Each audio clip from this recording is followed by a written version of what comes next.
আসসালামু আলাইকুম everyone, this is Ashikuzzaman, your Ashik ভাইয়া। আশা করি তোমরা সবাই অনেক ভালো আছো, সুস্থ আছো। সবাইকে স্বাগতম জানাচ্ছি আমাদের আজকের ক্লাসে। আজকে আমরা আলোচনা করব নিউটনের বলবিদ্যার এর দ্বিতীয় পর্ব নিয়ে। আমরা প্রথম পর্বে অলরেডি ইম্পর্টেন্ট পার্টটুকু শেষ করেছি এবং আজকে আরও একটা ইম্পর্টেন্ট পার্ট। তো চলো কথা না বাড়িয়ে আমরা সরাসরি শুরু করি। তো একদম শুরুতে আমি তোমাকে গতবারের মতো একটু মনেও করাই দিই যে পুরো চ্যাপ্টারে আমাদের তিনটা টাইপ ছিল, কেন্দ্রমুখী বল এবং এর ব্যবহার, এটা আমরা শেষ করছি। এবং এখন দেখবো হচ্ছে আমরা বল, ভরবেগের সংরক্ষণ নীতি এবং তারপরে হচ্ছে জড়তার ভ্রামকও দিব আমরা।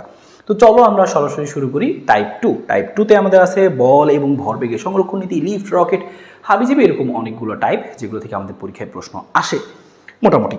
তো আমরা সেটা একটু দেখে নিই। শুরুতেই টাইপ টু এর আমরা কিছু বেসিকগুলো জেনে নিই যে কী কী পড়তে হবে সিকিউ এমসিকিউর জন্য।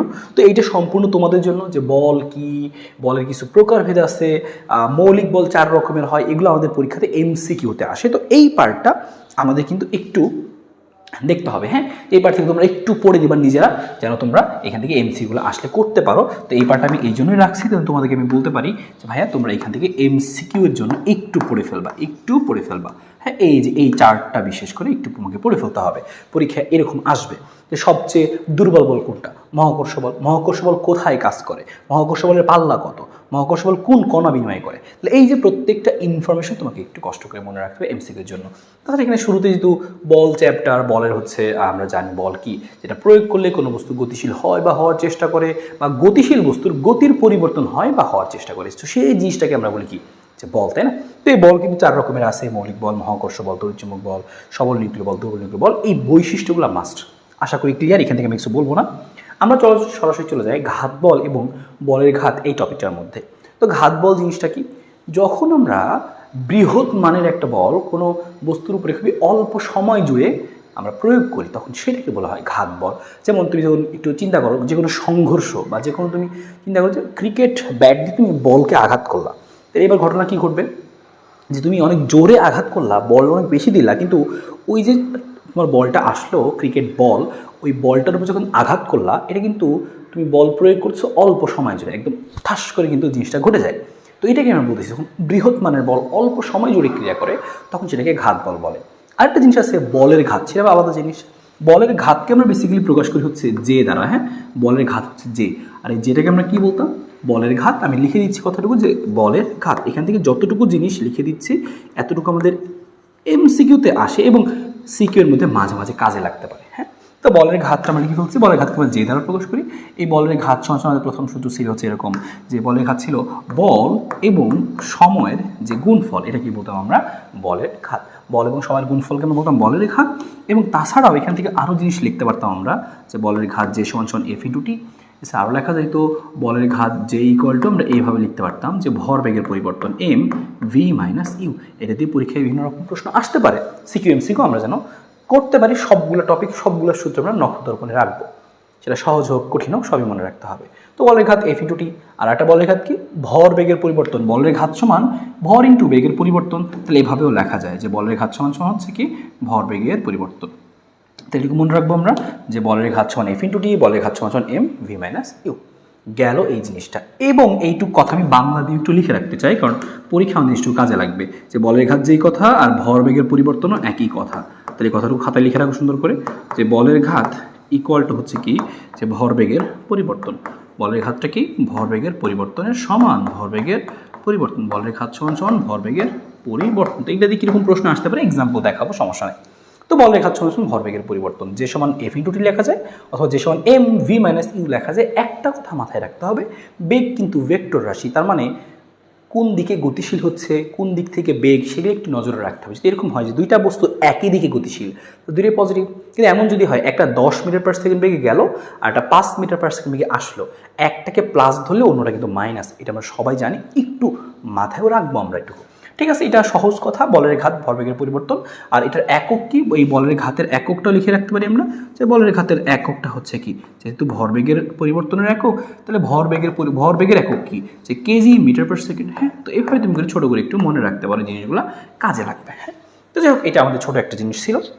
এরপরে স্পেশালি নিউটনের সূত্র, যেটা সবাই আমরা জানি 19 থেকে পড়তেছি, ছোটো করে আমরা এক লাইন করে বলে যাই। যে প্রথম সূত্র নিউটন কি বলছিল, বাহ্যিক বল যদি আমরা প্রয়োগ না করি তাহলে কোনো স্থির বস্তু স্থিরই থাকবে এবং গতিশীল বস্তু সমদ্রুতিতে সরলরেখায় চলতেই থাকবে। এই কথাটা ছিল কার, যে হচ্ছে নিউটনের প্রথম সূত্রের মধ্যে। এবং সেখান থেকে আমরা কিসের ধারণা পাই, আমরা জড়তার ধারণা পাই, আমরা বলের ধারণা পাই এই নিউটনের প্রথম সূত্র থেকে। এমসিকিউতে আসতে পারে। 2 নম্বর সূত্রে নিউটন কি বলছিল, যে ভরবেগের পরিবর্তনের হার, যে এই যে dp/dt ভরবেগের পরিবর্তনের হার প্রযুক্ত বলের সমানুপাতিক। যদি বেশি বল প্রয়োগ করো তাহলে ভরবেগের পরিবর্তনটা বেশি হবে, কম বল প্রয়োগ করলে ভরবেগের পরিবর্তনও কম হবে। সেইখান থেকে আমরা একটা ফর্মুলা নিয়ে আসছিলাম, যে সামেশন F = ma, অর্থাৎ F = ma আমরা যেটাকে বলে অভ্যস্ত, সেটা কিন্তু বেসিক্যালি সামেশন F = ma। কারণ একটা বস্তুর উপরে একাধিক বল ক্রিয়া করতে পারে, তো একাধিক বল যদি ক্রিয়া করে তাহলে আমরা সেই ক্ষেত্রে বলের লব্ধি নিব। তো বলের লব্ধিটা কিভাবে নিব আমরা, এই যে বলের যে লব্ধি নেব, সেই লব্ধিটা আমি নিচে বের করে দেখাইছি এখানে, যে বলের লব্ধিগুলো আমরা কিভাবে নিতে পারি। ঠিক আছে, তো বলের লব্ধি কীরকম চিন্তা করো, যে দুইটা বল যদি একই দিকে ক্রিয়া করে সেই ক্ষেত্রে লব্ধি হবে কি, যোগফলের সমান, সেটা আমরা জানি, = ma। এ হচ্ছে জিনিস। তারপর হচ্ছে দুইটা বল যদি পরস্পর বিপরীত দিকে ক্রিয়া করে, একটাই দিকে দুইটা বিপরীত দিকে ক্রিয়া করে, সেক্ষেত্রে বল কি হবে, বল দ্বয়ের বিয়োগফলের সমান।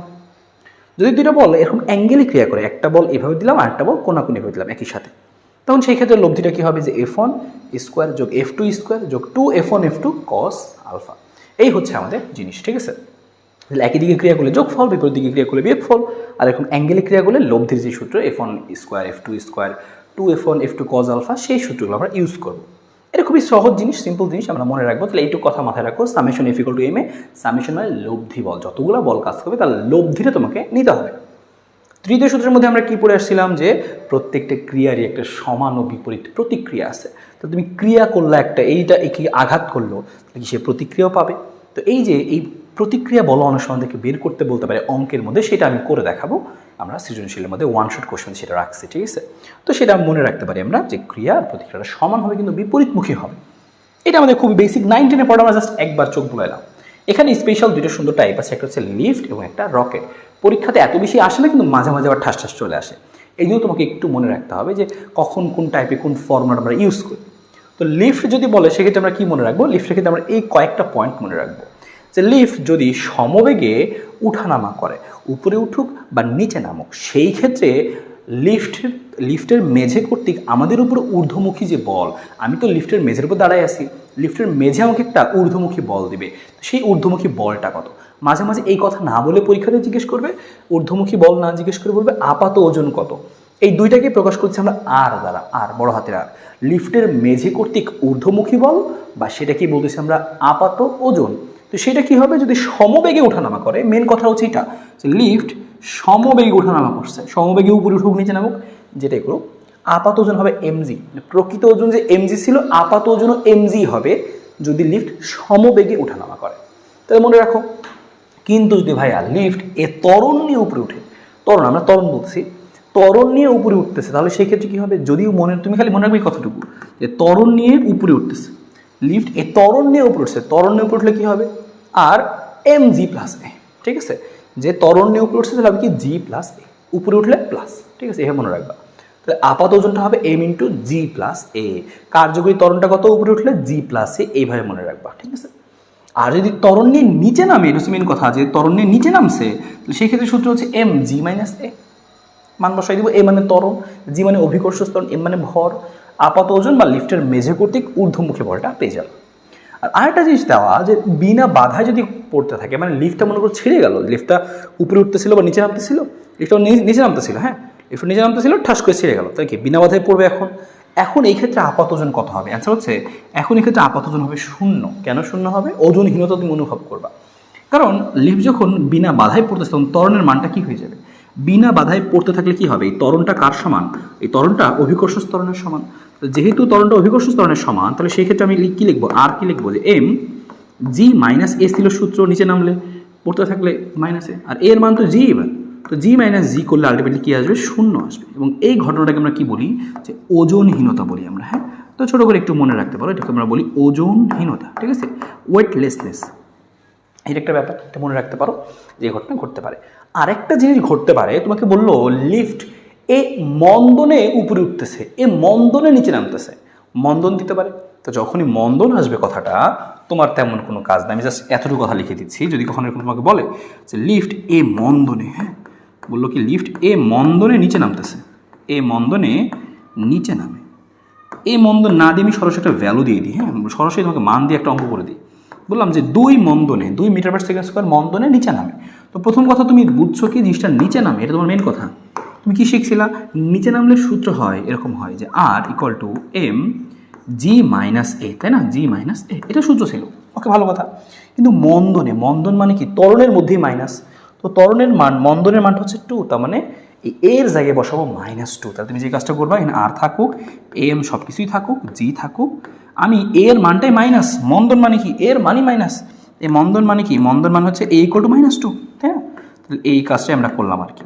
মন্দন বসে তার মানে কি? -2। তাহলে এর জায়গাতে -2 বসাবো, মাইনাস মাইনাস কি হয়ে যাবে? প্লাস হয়ে যাবে। এই হচ্ছে ব্যাপার। বুঝতে পারলা কি? তা আলাদা করে সূত্র মনে রাখার দরকার নেই, তুমি খালি মনে রাখবা যে নিচে নামলে কি হয় আর উপরে উঠলে কি হয়। মন্দন বললে ত্বরণের মানটাই মাইনাস, দ্যাটস ইট। এটুকু মনে রাখতে হবে।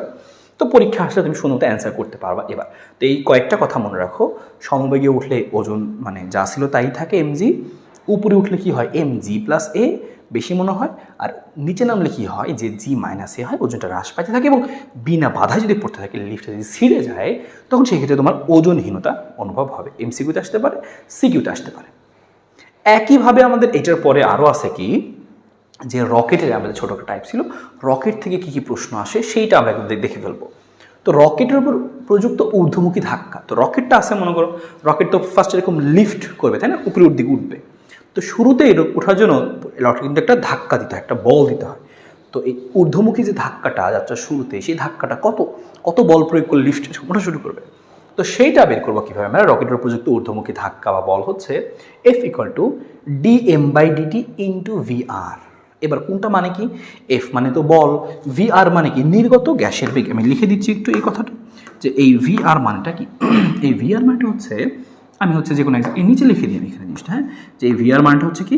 এই ভিআর মানে হচ্ছে যে নির্গত গ্যাসের বেগ। এই ভিআর মানেটা কি? যে নির্গত গ্যাসের বেগ। ঠিক আছে, এটা ভিআর। রকেটের সাপেক্ষে নির্গত গ্যাসের বেগ, রকেটের সাপেক্ষে নির্গত গ্যাসের বেগ। আচ্ছা, ভালো কথা। dm/dt মানে কি সেটাও লিখে রাখি আমরা। এই dm/dt এটা মানে হচ্ছে, dm/dt মানে হচ্ছে কি? যে হচ্ছে আমাদের জ্বালানি নির্গমনের হার, হ্যাঁ, কত প্রতি সেকেন্ডে কতটুকু জ্বালানি পড়তেছে সেটা, তাহলে কি বলি আমরা? জ্বালানি নির্গমনের হার। এইটুকু তুমি মনে রাখতে পারো আলাদা করে, যে জ্বালানি নির্গমনের হার, বা 1 সেকেন্ডে কতটুকু করে জ্বালানি পড়তেছে, পুড়ে যাচ্ছে, জ্বালানি পুড়ে ধোয়া বেরোচ্ছে। তো 1 সেকেন্ডে কতটুকু জ্বালানি পুড়ে, সেটা হচ্ছে জ্বালানি নির্গমনের হার, dm/dt। 1 সেকেন্ডে কতটুকু জ্বালানি শেষ হচ্ছে, বাংলা কথা। ঠিক আছে, এই হচ্ছে জিনিস। ওকে, তাহলে সূত্র মনে রাখবো, F equal to dm/dt into V R. কীভাবে আসতে পারে পরীক্ষায়? প্রযুক্ত লব্ধি বল। এবার ও তো উপরের দিকে বল পাচ্ছে, আবার নিচের দিকে একটা বল আছে ওজন এমজি। তো দুইটা মিলে ঝিলে লব্ধি বলটা কত হবে? লব্ধি বলটা হবে dm/dt into V R minus MG, কারণ একটা বল উপরের দিকে ক্রিয়া করতেছে আর ওজন তো নিচের দিকে ক্রিয়া করতেছে, উল্টা, তাহলে মাইনাস হবে, লব্ধি বলটা মাইনাস হয়ে গেল। তাহলে মনে রাখবো, ত্বরণ আমাদের পরীক্ষা মাঝে মাঝে জিজ্ঞেস করে যে লিফট উপরে উঠতেছে, ত্বরণ কত হবে? সেটা ত্বরণ হবে সেরকম 1/m, বড় হাতের এম মানে কি? রকেটের ভর। বড় হাতের এম মানে কি? রকেটের ভর। তো del m/del t into V R minus G. এটা আমরা মনে রাখবো এখান থেকে 1/, বড় হাতের M, del m/del t into V R minus G. প্রত্যেকটা পরিচয় আমরা জানি, জি মানে অভিকর্ষ ত্বরণ। ফাইন। এমন হইতে পারে যে এই জি এর মানটা মাঝে মাঝে নেগলেক্ট করা হচ্ছে কোনো কোনো জায়গায়, কারণ অনেক উঁচায় উঠে গেলে তখন কিন্তু জি এর মানটা প্রায় 0 বা কম থাকে, এই জন্য নেগলেক্ট করা যায়। এবার তুমি এটা সহই ইউজ করবা, কোনো সমস্যা নাই। আর আরেকটা জিনিস পরীক্ষা আসতে পারে এরকম, যে টি সময় পর রকেটের বেগ হচ্ছে এইটা, যে V equal to V naught plus V R ln minus GT. তো এইভাবে তুমি এই সূত্রটা মনে রাখবা।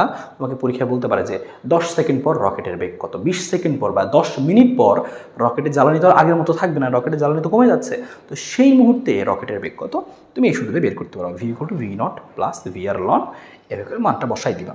ভি আর মানে সেই নির্গত গ্যাসের বেগ, ভি নট মানে কি আদি অবস্থায় বেগ কত, 0 থাকে, লন এই যে আমাদের জিটি, তাছাড়া আমাদের কি আছে এম নট এম এগুলা। তো এই এম নট এম এই জিনিসগুলো আমরা কি করব, মানগুলো বসাই দেবো, যেখানে এম নট মানে কি শুরুতে, একদম শুরুতে জ্বালানির মানে সহ রকেটের যে ভর, আর এম মানে কি একটা নির্দিষ্ট সময় পর জ্বালানি সহ রকেটের কতটুকু ভর আছে আর কি বর্তমানে, সেটা। এই হচ্ছে জিনিস। তো মনে রাখো, পরীক্ষা যদি কখনো আসে আমরা যেন কাজে লাগাইতে পারি, সূত্রগুলো একটু তুমি নখদর্পণে রাখার চেষ্টা করো। এগুলা দিয়ে পরীক্ষা যদি প্রশ্ন আসে সেটা আমরা সৃজনশীলের মধ্যে তো দেখবই, কিন্তু অ্যাটলিস্ট সূত্রগুলো মনে রাখতেই হবে, অ্যাটলিস্ট ফর এমসিকিউ অবশ্যই মনে রাখতে হবে। তো এই জিনিসটা আমাদের গেল, খুবই সহজ একটা জিনিস। এরপরে আমরা আরও সহজ জিনিসগুলো একটু দেখে নিই, খুবই সহজ জিনিস দেখে আমরা একটু দ্রুত রিক্যাপ করতেছি জাস্ট। ভরবেগের সংরক্ষণ নীতি। ভরবেগের সংরক্ষণ নীতি কী ছিল? যে দুইটা বস্তুর মধ্যে সংঘর্ষ হচ্ছে বা তুমি যদি বাহ্যিক বল প্রয়োগ না করো, ভরবেগটা সংরক্ষিত থাকে আর কি। ভরবেগটা সংরক্ষিত থাকে মানে কি? যে ওই সিস্টেমের আদি মোট ভরবেগ আর ওই সিস্টেমের শেষ মোট ভরবেগটা কি হয়? সমান হয়। আগে মোট ভরবেগ যা ছিল আর বাইরে মানে পরবর্তীতেও কি মোট ভরবেগটা সেম থাকবে, মোট ভরবেগটা সেম থাকবে। তো এই যে আমরা বলি আমরা আদি মোট ভরবেগ সমান শেষ মোট ভরবেগ। তো এইভাবে লিখে আসছে। আমরা চলে গেলে মনে করে দেখো m1u1 যোগ m2u2 সমান m1v1 যোগ m2v2, যেখানে এই u1 আদিবেগ u2 এটার প্রথমটার আদিবেগ u1, দ্বিতীয়টার আদিবেগ u2, ধাক্কাধাক্কি হইল এদের মাঝখানে, পরবর্তীতে এরা আবার চলা শুরু করছে। তো এটার বেগ, তো সেক্ষেত্রে আমি দেখব কি যে m1u1 যোগ m2u2 এগুলার আদি ভরবেগ সংঘর্ষের পরে এগুলার, যেমন এটার ভর ছিল মনে করো কত m1, এটার ভর ছিল কত মনে করো m2, তো এদের ভরবেগ যোগ করলে সমানই আসবে, এটা আমরা জানি। এমন মাঝে মাঝে হয় যে বস্তুগুলো কীভাবে মিলিত হয়ে চলতেছে, সংঘর্ষের পরে একসাথেই তারা চলছে, একসাথে লেগেই তারা চলতেছে, এমন হইতে পারে। তো সেই ক্ষেত্রে মিলিত বেগ আমাদের পরীক্ষা মাঝে মাঝে বের করতে দেয়। তো সেক্ষেত্রে আমরা লিখবো এভাবে যে মিলিত বেগ, হ্যাঁ, যেমন এটা লিখছি কি এটা সূত্র, কিন্তু মিলিত বেগ মাঝে মাঝে আমরা চাইতে পারি, তেমন ছোটো করে এখানে মাঝখান দিয়ে লিখে দিই যে মিলিত বেগ, হ্যাঁ, সংঘর্ষের পর দুইটা গাড়ি একসাথে মিলিত হয়ে চলতেছে, 9-10 আমাদের নিজে আসতো। তো সেক্ষেত্রে মিলিত বেগটা আমরা কী লিখবো? লিখে আমরা মিলিত বেগ ভি ইকুয়াল টু লিখতাম আমরা, যে খেয়াল করো যে এখানে তারা মিলিত হয়ে চলতেছে, তাই না? মিলিত বেগ মানে কীরকম দেখো, এই v1 আর v2 দুজন একসাথে হয়ে চলতেছে, মানে দুজন একই সেম বেগে চলতেছে, ভি বেগে। তো সেই ভিটাই বের করতে চাই আমরা। তাহলে এই পাশে যা ছিল সেটা থাকবে, আমি সেটা লিখে দিচ্ছি। এ পাশে ছিল হচ্ছে আমাদের কত m1 u1, তারপরে যোগ এখানে ছিল কত আরও m2 u2, ঠিক আছে, m2 u2 ছিল আমাদের। আর এইখানকার যেই মানে এ ভিতর জায়গায় সেম মিলিত বেগটা, তাহলে m1 আর m2টা কম হয়ে নিচে চলে আসবে, তার মানে জিনিসটা দেখতে এরকম ছিল। তাহলে মিলিত বেগ বললে আমরা কি করতাম? মিলিত বেগ বললে আমরা ধরে নিতাম কি? মিলিত বেগ বললে আমরা কি ধরে নিতাম? এই যে জিনিসটুকু, যে তারা একসাথে মিলিত হয়ে ভি বেগে চলবে, একসাথে চলবে। তো একসাথে চললে সেই বেগটা কি হবে? ভি। এইটাও তখন ভি হবে, এইটাও তখন ভি হবে, মিলিত বেগ। এরকম অঙ্ক সামনে আসবে, আমরা করে দেখাবো, সমস্যা নেই। আচ্ছা, গেল জিনিসটুকু। আরেকটা জিনিস এখান থেকে আমাদের স্পেশালি পরীক্ষা এমসিকিউতে আসতো, সেটা কি? বন্দুকের পশ্চাৎবেগ। বন্দুকের পশ্চাৎবেগটা কি? যে একটা তুমি বন্দুক থেকে এরকম গুলি করলা, তো সেক্ষেত্রে কি দেখা যায় যে গুলিটা সামনের দিকে চলে গেল কিন্তু বন্দুকটা পিছনে চলে আসে। এই যে বন্দুকটা পিছনে চলে আসলো, এটা ভরবেগকে সংরক্ষিত রাখার জন্য। কারণ এই যে বন্দুকটা প্রথমে এই বন্দুকের মধ্যে গুলিও ছিল আর বন্দুকটা স্থির ছিল, দুজনেই স্থির, শূন্য, দুজনের মোট ভরবেগ শূন্য, কারণ বন্দুকও স্থির, গুলিও স্থির, বেগ শূন্য, তার মানে ভরবেগও শূন্য। গুলিটা সামনের দিকে চলে গেল, পজিটিভ একটা ভরবেগ পাইলাম, তাহলে সেটাকে শূন্য করতে হলে অবশ্যই নেগেটিভ একটা ভরবেগ লাগবে, মানে পিছনে চলে আসবে। তো এটাই হচ্ছে বন্দুকের পশ্চাৎবেগ। গুলি করলে বন্দুকটা পিছনে চলে আসে, বন্দুকের বেগ কত হবে? সেটা সূত্র ভি ইকুয়াল হচ্ছে এরকম, minus M V divided by M, ঠিক আছে? V equal to minus M V by হচ্ছে, যেখানে এম মানে কি? গুলির ভর, ছোট এম মানে গুলির ভর, আর ছোট ভি মানে কি? গুলির বেগ, আর বড় এম মানে হচ্ছে বন্দুকের ভর, বন্দুকের ভর বন্দুকের বেগ। তার মানে এরকম ভাবে মনে রাখতে পারো, বড়গুলো হচ্ছে বন্দুকের, ছোটগুলো হচ্ছে গুলির ভর, গুলির বেগ। গুলির ভর মনে করো 10 গ্রাম, তো এখানে কেজিতে বসাবা। ভি মনে করো 300-তে গেছে, তো 300 বসাবা। তো বন্দুকের বেগ সেটা দরকার, আর বন্দুকের ভর দেওয়া থাকবে, বসাই দিবা। এমসিকিউতে আমরা খুব সহজে কাজে লাগাতে পারবো। আচ্ছা, এটা আমাদের একটা জিনিস ছিল, এটা মনে রাখবো আমরা, যে আদি মোট ভরবেগ আর শেষ মোট ভরবেগ সংরক্ষিত হয়। ভরবেগ মোটামুটি সবসময় সংরক্ষিত হয়, আর মিলিত বেগটা আর হচ্ছে বন্দুকের পশ্চাৎ বেগটা। আমরা অঙ্ক এরকম পাইলে সামনে দেখবো। এরপর একটা স্পেশাল জিনিস আছে কি? সংঘর্ষ। যে এই যে ধাক্কাধাক্কি হইলো একটু আগে দেখলাম আমরা, এই সংঘর্ষগুলো নর্মালি দুই রকমের হইতে পারে। একটা কি? একটা হচ্ছে স্থিতিস্থাপক সংঘর্ষ, আর একটা হচ্ছে অস্থিতিস্থাপক সংঘর্ষ। তো তোমাকে মনে রাখতে হবে যে কখন স্থিতিস্থাপক সংঘর্ষ হয়, কখন অস্থিতিস্থাপক সংঘর্ষ হয়। তো মনে রাখবো কীভাবে? যে স্থিতিস্থাপক সংঘর্ষের ক্ষেত্রে দুইটা হয়, যে আমাদের যে ভরবেগ এবং গতিশক্তি দুইটাই সংরক্ষিত হয়, মানে আদি মোট ভরবেগ আর শেষ মোট ভরবেগ সবসময় সমান থাকে। গতিশক্তি সংরক্ষিত হয় মানে কি? যে সংঘর্ষের পূর্বে মোট গতিশক্তি, সংঘর্ষের পরে মোট গতিশক্তি সংরক্ষিত হয়। এইটা দিয়ে পরীক্ষা আমাদের প্রশ্ন আসে, আমরা এটা সলভ করবো। এটা আমরা ওয়ান-শটের প্রশ্নের মধ্যে রাখছি, আমরা অঙ্কগুলো হাতে কলমে করবো, ঠিক আছে? এই কথাটুকু মাথায় রেখো। ভরবেগও সংরক্ষিত হলে গতিশক্তি সংরক্ষিত যদি হয়, দুইটি সংরক্ষিত হলে স্থিতিস্থাপক। আর যদি কি বলে যে না, ভরবেগ সংরক্ষিত হয়েছে কিন্তু গতিশক্তি সংরক্ষিত হয় নাই, তার মানে ভরবেগ কি? খেয়াল করো তুমি, যে ভরবেগ সবসময় সংরক্ষিত হয়। খেয়াল করো, এই ভরবেগটা সবসময় সংরক্ষিত হয়, এই ভরবেগটা সবসময় সংরক্ষিত হয়, কিন্তু গতিশক্তি এইখানে সংরক্ষিত হয় আর এইখানে সংরক্ষিত হয় না। তো পরীক্ষা যখন আসবে ঘ নম্বরের সৃজনশীল দুইটা সংঘর্ষ হইলো, একটা সংঘর্ষ হইলো, এই সংঘর্ষটা স্থিতিস্থাপক কিনা তুমি কিভাবে বুঝবা? তুমি দেখবা গতিশক্তি সংরক্ষিত হয়েছে কিনা, কারণ ভরবেগ তো সংরক্ষিত হয় মোটামুটি। তো গতিশক্তি সংরক্ষিত হয়েছে কিনা, তাহলে সংঘর্ষের পূর্বে মোট গতিশক্তি, সংঘর্ষের পরে মোট গতিশক্তি এটা সমান হয়েছে কিনা দেখবা বের করে। যদি সমান হয় তাহলে কি বুঝবা যে হ্যাঁ স্থিতিস্থাপক। সমান যদি না হয় তার মানে কি সংঘর্ষিত হয়নি, তার কি অস্থিতিস্থাপক সংঘর্ষ। সৃজনশীল আসে, সেটা আমরা করে দেখাবো এখান থেকে। এরপরে আরো কথা মনে রাখবা যে অস্থিতিস্থাপকের আরেকটা কথা মনে রাখবা যে সংঘর্ষের পর যদি বস্তুগুলো এরকম মিলিত হয়ে চলে তাহলে কখনো স্থিতিস্থাপক হয় না, সবসময় কি হয় তখন অস্থিতিস্থাপক সংঘর্ষ। এটা তোমাকে মনে রাখতে হবে।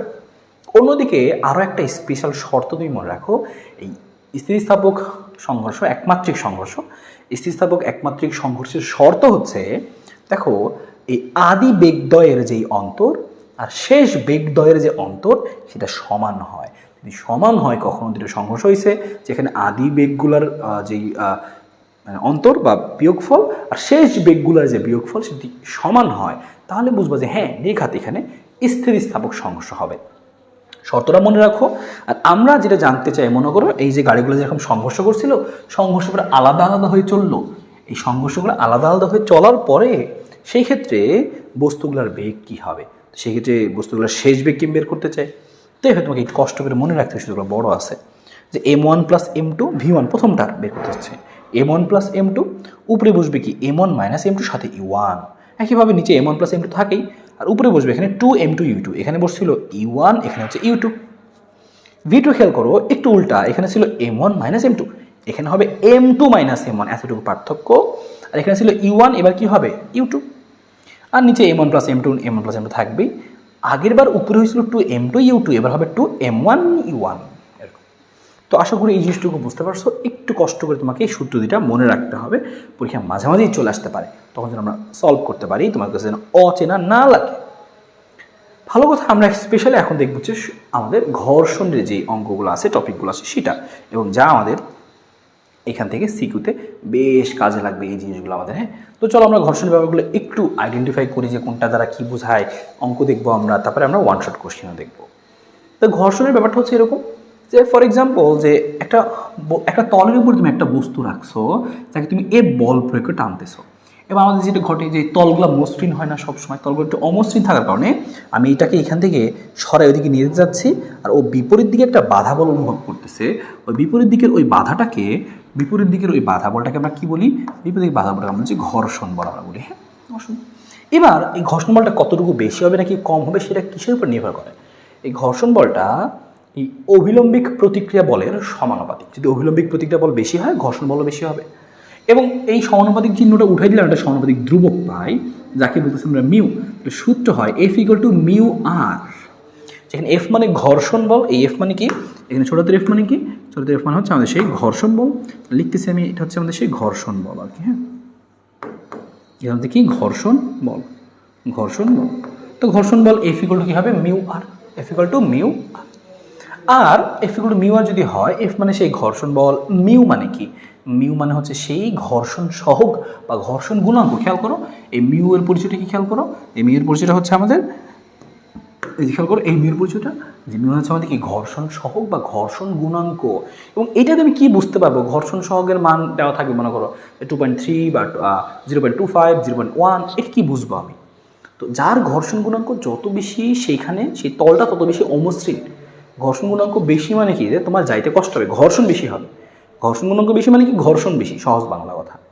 আর ঘর্ষণ গুণাঙ্ক কম মানে কি, যে ঘর্ষণ কম। ঘর্ষণ কম মানে কি, পিছলা মানে হচ্ছে মসৃণ। এই আইডিয়াগুলো তুমি পাইতে পারো।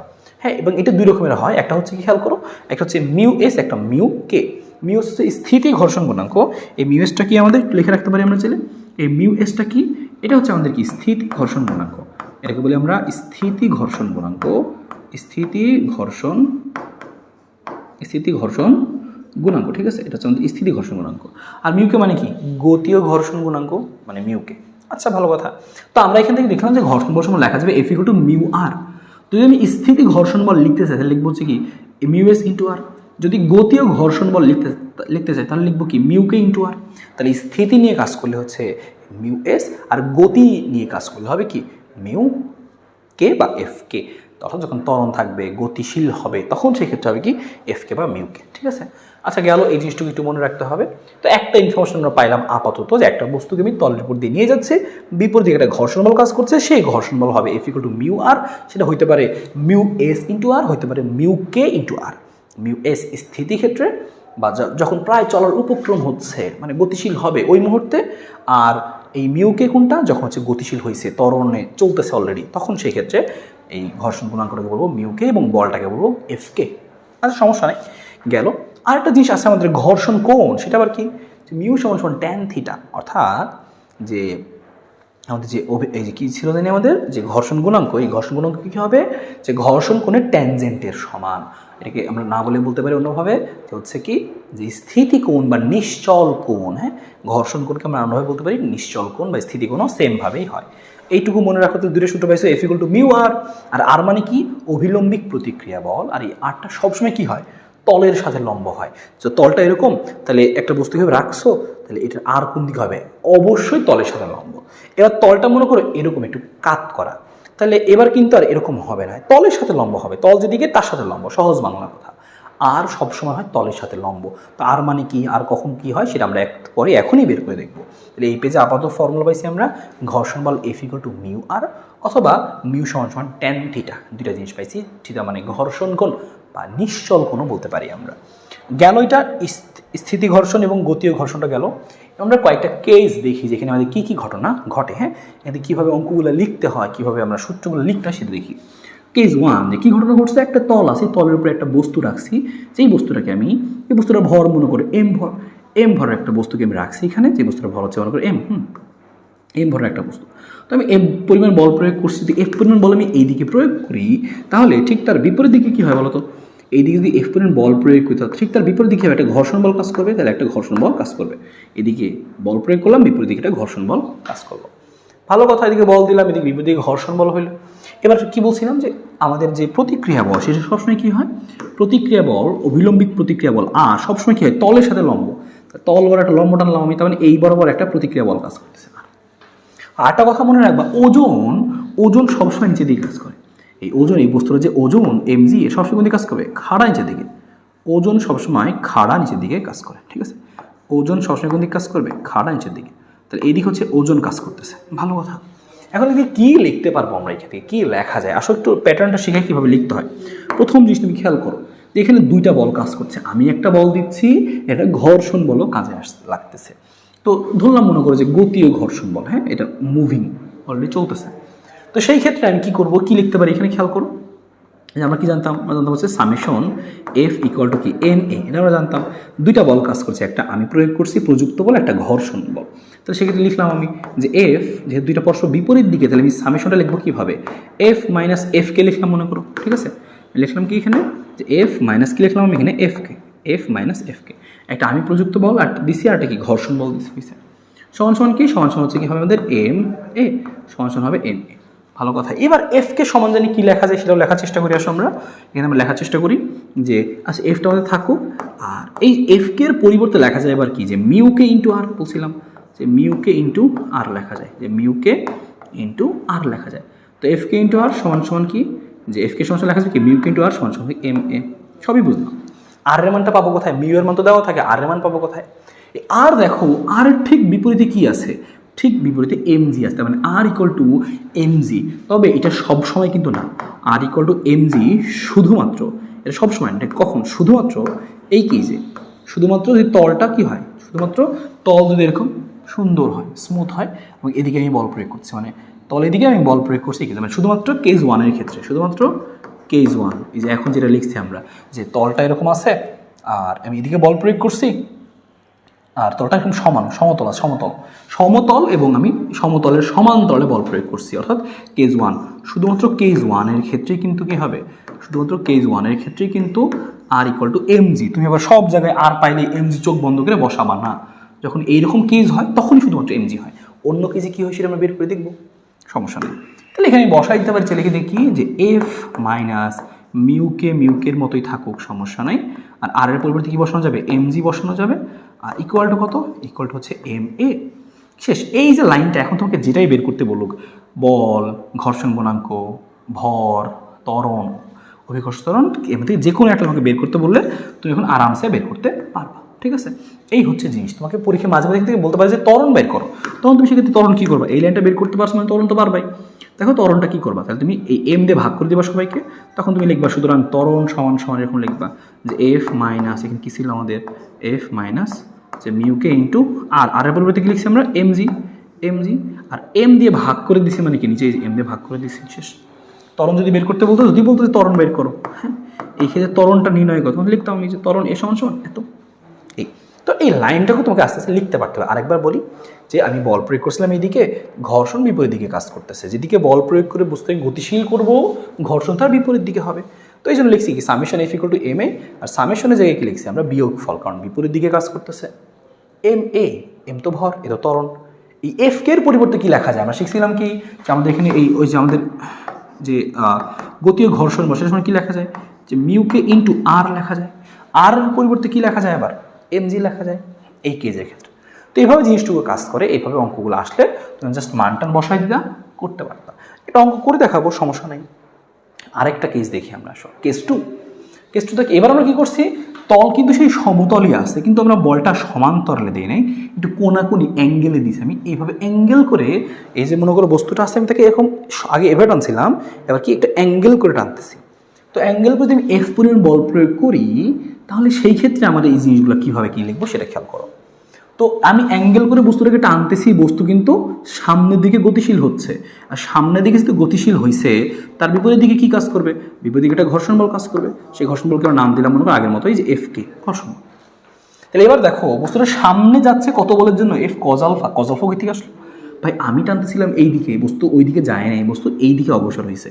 তাহলে এই বলের একটা উপাংশ এদিকে আছে, সেই উপাংশটা বের করছি, তোমরা সবাই জানো যে এইদিকে এফ হয় যার সাথে আলফা তার দিকে আসে কজ, তাহলে এই দিকে যদি এফ হয় তাহলে এই বরাবর আসবে এফ কজ আলফা, আলফা লিখছি তাহলে আমি আলফাই লিখবো, এখানে আলফাই লিখতে হবে, যদি আমি এখানে আলফা লিখছি কজ আলফা লিখছি তাহলে লিখবো আলফা।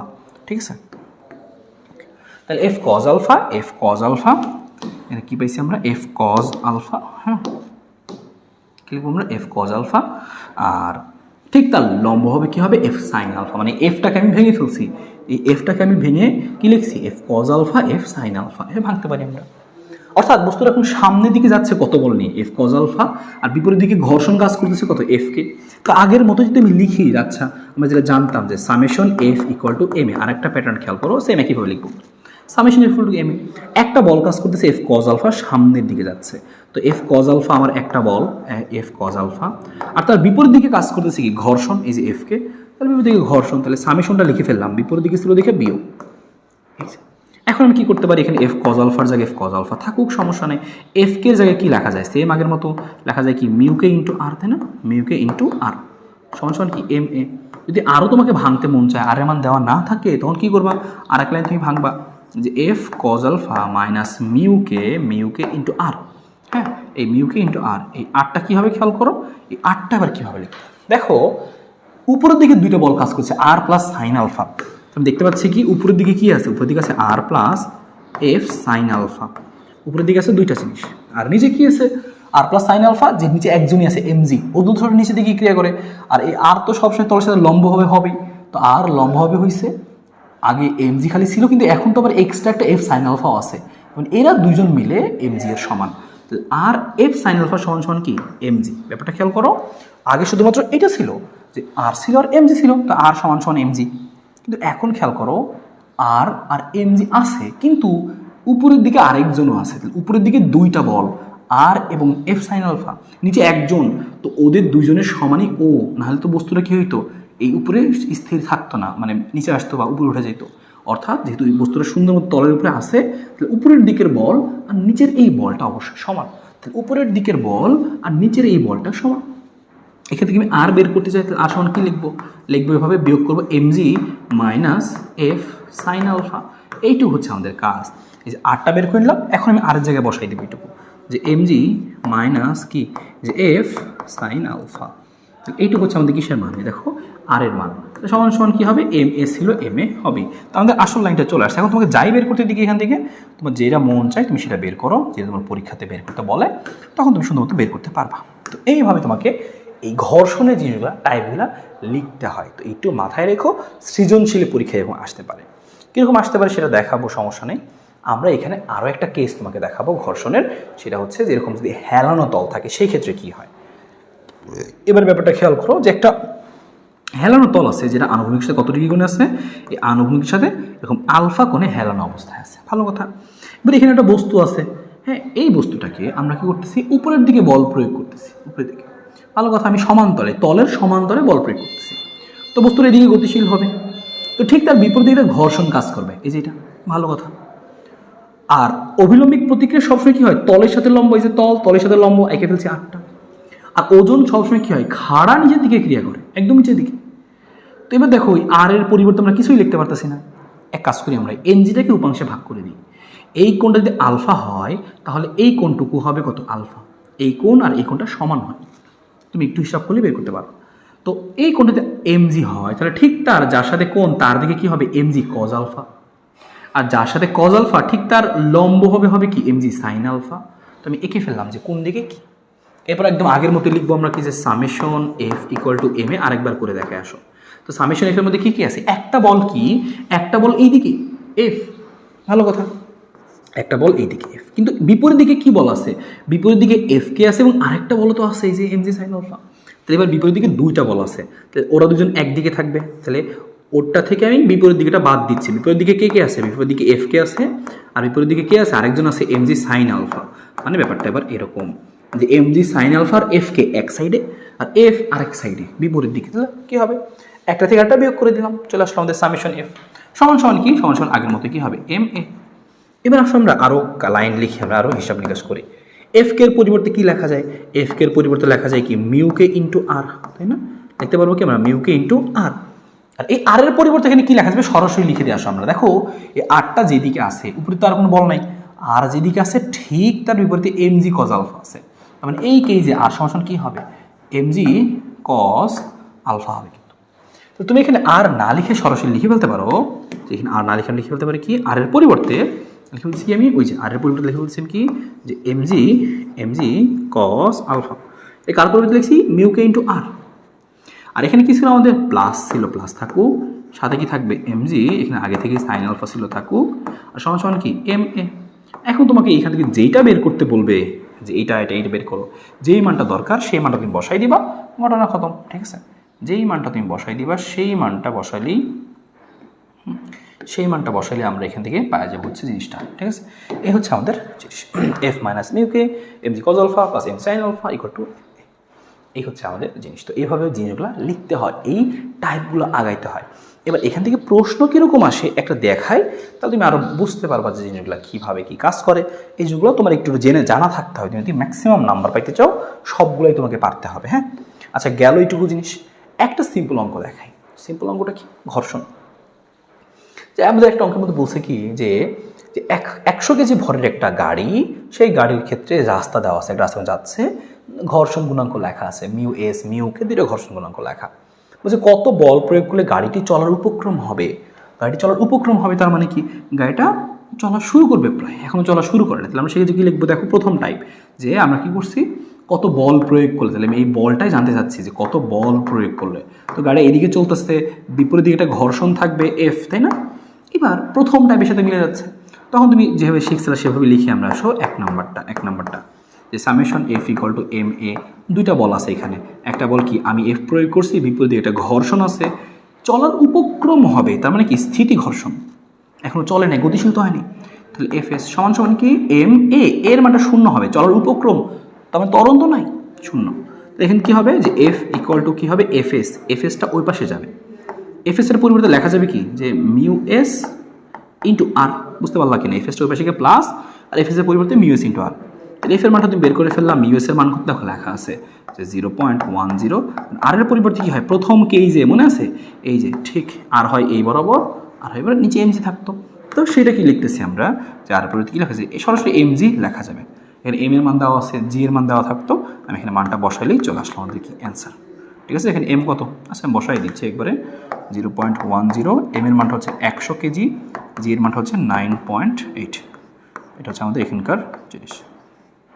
এত নিট শেষ হয়ে গেল প্রথমটা। এইভাবে আমাদের অঙ্কগুলো করতে হয়, তোমাকে একটু বুঝতে হবে, তাহলে হয়ে যাবে।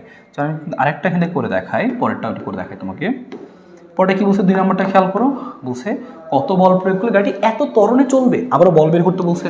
এবার তুমি কি লিখবা, সেম আগের মতো summation F equal to M A, type তো সেই একটাই।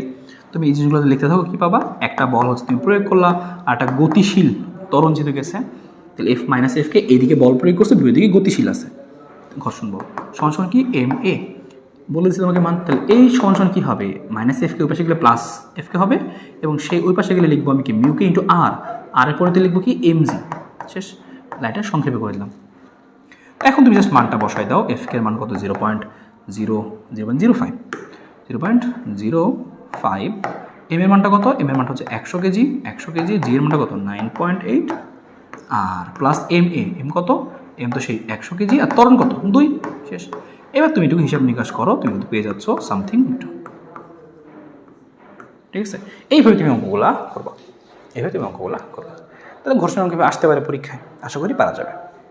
এবার আমরা এই টাইপ থেকে ওয়ান শট কোশ্চেনটুকু দেখি যে পরীক্ষা আসলে এখান থেকে কী আসে, আসলে আমাদের এই পার্ট থেকে কি আসতে পারে। একটা উদ্দীপক নিচে আমরা এখানে, উদ্দীপকটা তোমরা ক্লিয়ার দেখতে পাচ্ছ কিনা, লেট মি চেক। হ্যাঁ, ওখানে দেখা যাচ্ছে। তো অঙ্কটা কি বলছে, বলছে ঘটনা 1 এ সংঘর্ষের পর মিলিত বেগ নির্ণয় করো। তাই মিলিত বেগ বের করতে বলছে, পরীক্ষাতে আমাদের 19 আসতো এটা। সংঘর্ষ 1, এই যে একটা 5 কেজি ভরের বস্তু যাচ্ছে, একটা 6 কেজি ভরের বস্তু বিপরীত দিক থেকে আসতেছে। খেয়াল করো আমাদের কি ঘটনা ঘটছে, 5 কেজি ভরের বস্তু যাচ্ছে আর 6 কেজি ভরের বস্তু বিপরীত দিক থেকে আসছে, কিন্তু এবার সংঘর্ষ করে তারা মিলিত হয়ে চলছে, সামনের দিকে চলছে। এখন জিজ্ঞেস করছে কি, সংঘর্ষের পরে মিলিত বেগ নির্ণয় করো। এবার তুমি কি লিখবা, তুমি কি জানতা, 1 নম্বর করতেছি আমরা লিখবো সরাসরি যে ঠিক আছে মিলিত বেগ, সংঘর্ষের পরে মিলিত বেগ, আমি সরাসরি লিখতেছি। তাহলে আমরা সরাসরি শুধু জানি, তো মিলিত বেগ কি, যে ভি, বড় হাতের ভি ধরতেছি। উপরে ছিল কি, যে তারা প্রথমে m1 u1 বেগে যাচ্ছিল, আরেকটা m2 u2 বেগে বিপরীত দিক থেকে আসতেছিল। আর মিলিত বেগের ক্ষেত্রে কি হয়, নিচে কি হয়, m1 যোগ কি হয় আমাদের m2। ঠিক আছে, আর এবার আমরা হচ্ছে এখন যদি মানগুলো একটু বসাই দিয়ে খেয়াল করো, তাহলে কিন্তু ঘটনা হয়ে যাচ্ছে খুবই সহজ। কিন্তু মান বসানো কি খেয়াল করতে বলছিলাম, যে ডিরেকশন, কে কোন দিকে আসতেছে, কে কোন দিকে যাচ্ছে। m1 এর মান কত, 5 কেজি 17 মিটার পার সেকেন্ড ওই দিকে যাচ্ছে। তো আমি ধরে নিলাম যে ওই দিকে গেলে প্লাস হয়, ধরে নিলাম সামনের দিকে গেলে প্লাস। তাহলে 5 কেজি ভরের বস্তু বেগ কত, 17 গেল, এটা এখানে প্লাস ছিল, প্লাস থাকুক। এইবার খেয়াল করো m2 কত, m2 হচ্ছে 6 কেজি ভরের বস্তু, কিন্তু সেটার বেগ কত, 12, কিন্তু এইদিকে প্লাস, তাহলে বিপরীতে কিন্তু মাইনাস, অবশ্যই এদিকে কিন্তু মাইনাস হবে। তাহলে কি হবে, -12, কিন্তু তোমাকে চোখ বন্ধ করে বসাইতে হবে, মাস তোমাকে এটা বসাইতে হবে। ঠিক আছে, এটা তোমাকে অবশ্যই বসাইতে হবে -12, নাহলে কিন্তু ওটা ভুল হবে। আর m1 + m2 কত, এদিকে হচ্ছে একটা 5 কেজি আর একটা হচ্ছে কত, 6 কেজি। এবার তুমি এটাকে হিসাবে আনো, দেখবে একটা মান চলে আসবে, যে 517 এদিকে 85, ওইদিকে হচ্ছে কত 72, তাহলে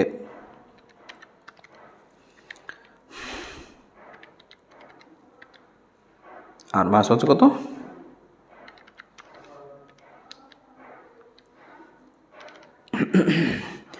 1.18, এর কত আসছে 1.18 একক। কি দেখো, দুইটা এককে মিটার পার সেকেন্ড, তাহলে কি হবে মিটার পার সেকেন্ড। এবং প্লাস নাকি মাইনাস তুমি খেয়াল করো, যে তারা গেছে কোন দিকে, এই সামনের দিকে। তাহলে ঠিক আছে, দেখছো অঙ্ক মিলে গেছে আমাদের, এদিকে প্লাস ধরছিলাম আর ওরা সংখ্যা ওই দিকেই গেছে।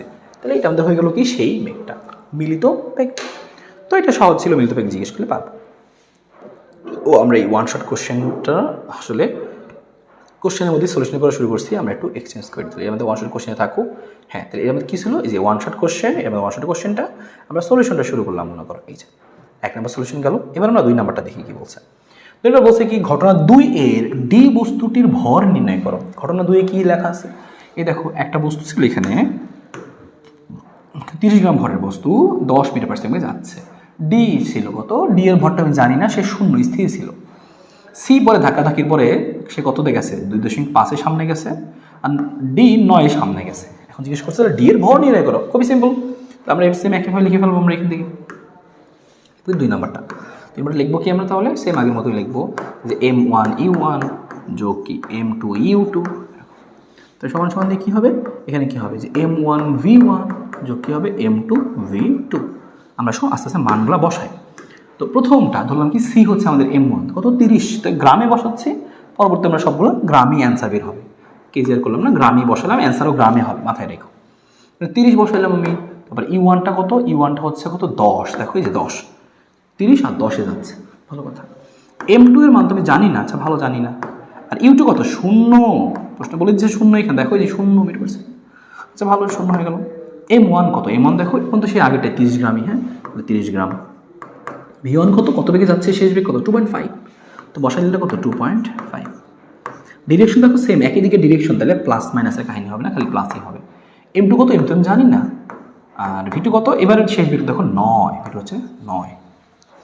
এইটুকু ক্যালকুলেশন করো তুমি, তাহলে পেয়ে যাবে। এখানে কত পাচ্ছ তুমি, 300 পাচ্ছ, 300। ওইটুকু কত পাচ্ছ, যে 30 ইন্টু 2.5, তাহলে লিখে দিচ্ছি আমি 30 ইন্টু 2.5, 75 আসছে এখানে আমাদের লাস্ট কত 75। আর কত আসছে 9M2, লিখতেছি আমি 9M2। তো 75টা আমি বিয়োগ করে দিলে কত আসবে, যে 9M2 সমান সমান 300 ছিল আমাদের, 225 আসে, 225 আসে। আর আমরা এখানে একবার 9 দিয়ে ভাগ করে দিচ্ছি, তাহলে আসবে কত 225 ভাগ 9, শুধু 25, তার মানে এই জিনিস আসবে 25 গ্রাম, কিন্তু আসবে গ্রাম, কারণ আমি অ্যান্সারটা গ্রামই বের করছিলাম, আমি কেজি দিয়ে নেই আসলে কোনোটাকেই, অ্যান্সারটা বেরোচ্ছে কি গ্রামেই বেরোচ্ছে আমাদের, হ্যাঁ। তো এই হচ্ছে আমাদের জিনিস। তো 25 গ্রাম খুবই সিম্পল, এরকম অঙ্ক পরীক্ষা আসতে পারে, সহজে আসতে পারে। আরও কি আসতে পারে সেইটা আমরা একটু চলো দেখি। 3 নম্বরটা, 3 নম্বরে কি বলছে আমাদের, বলছে গতিশীল অবস্থায়, 3 নম্বরটা আমাদের বলছে গতিশীল অবস্থায় ডি বস্তুটি মাটির দেওয়ালে ঢুকতে পারবে কিনা। খেয়াল করো, এই যে গতিশীল সে যাচ্ছিল, সে এই যে গতিশীল যাচ্ছে, তো এই মাটির দেওয়ালে গিয়ে ধাক্কা মারবে, তখন ঢুকতে পারবে কিনা। লেখা আছে বাধাদানকারী বল 3 নিউটন, মাটির দেওয়ালে বাধাদানকারী বল 3 নিউটন।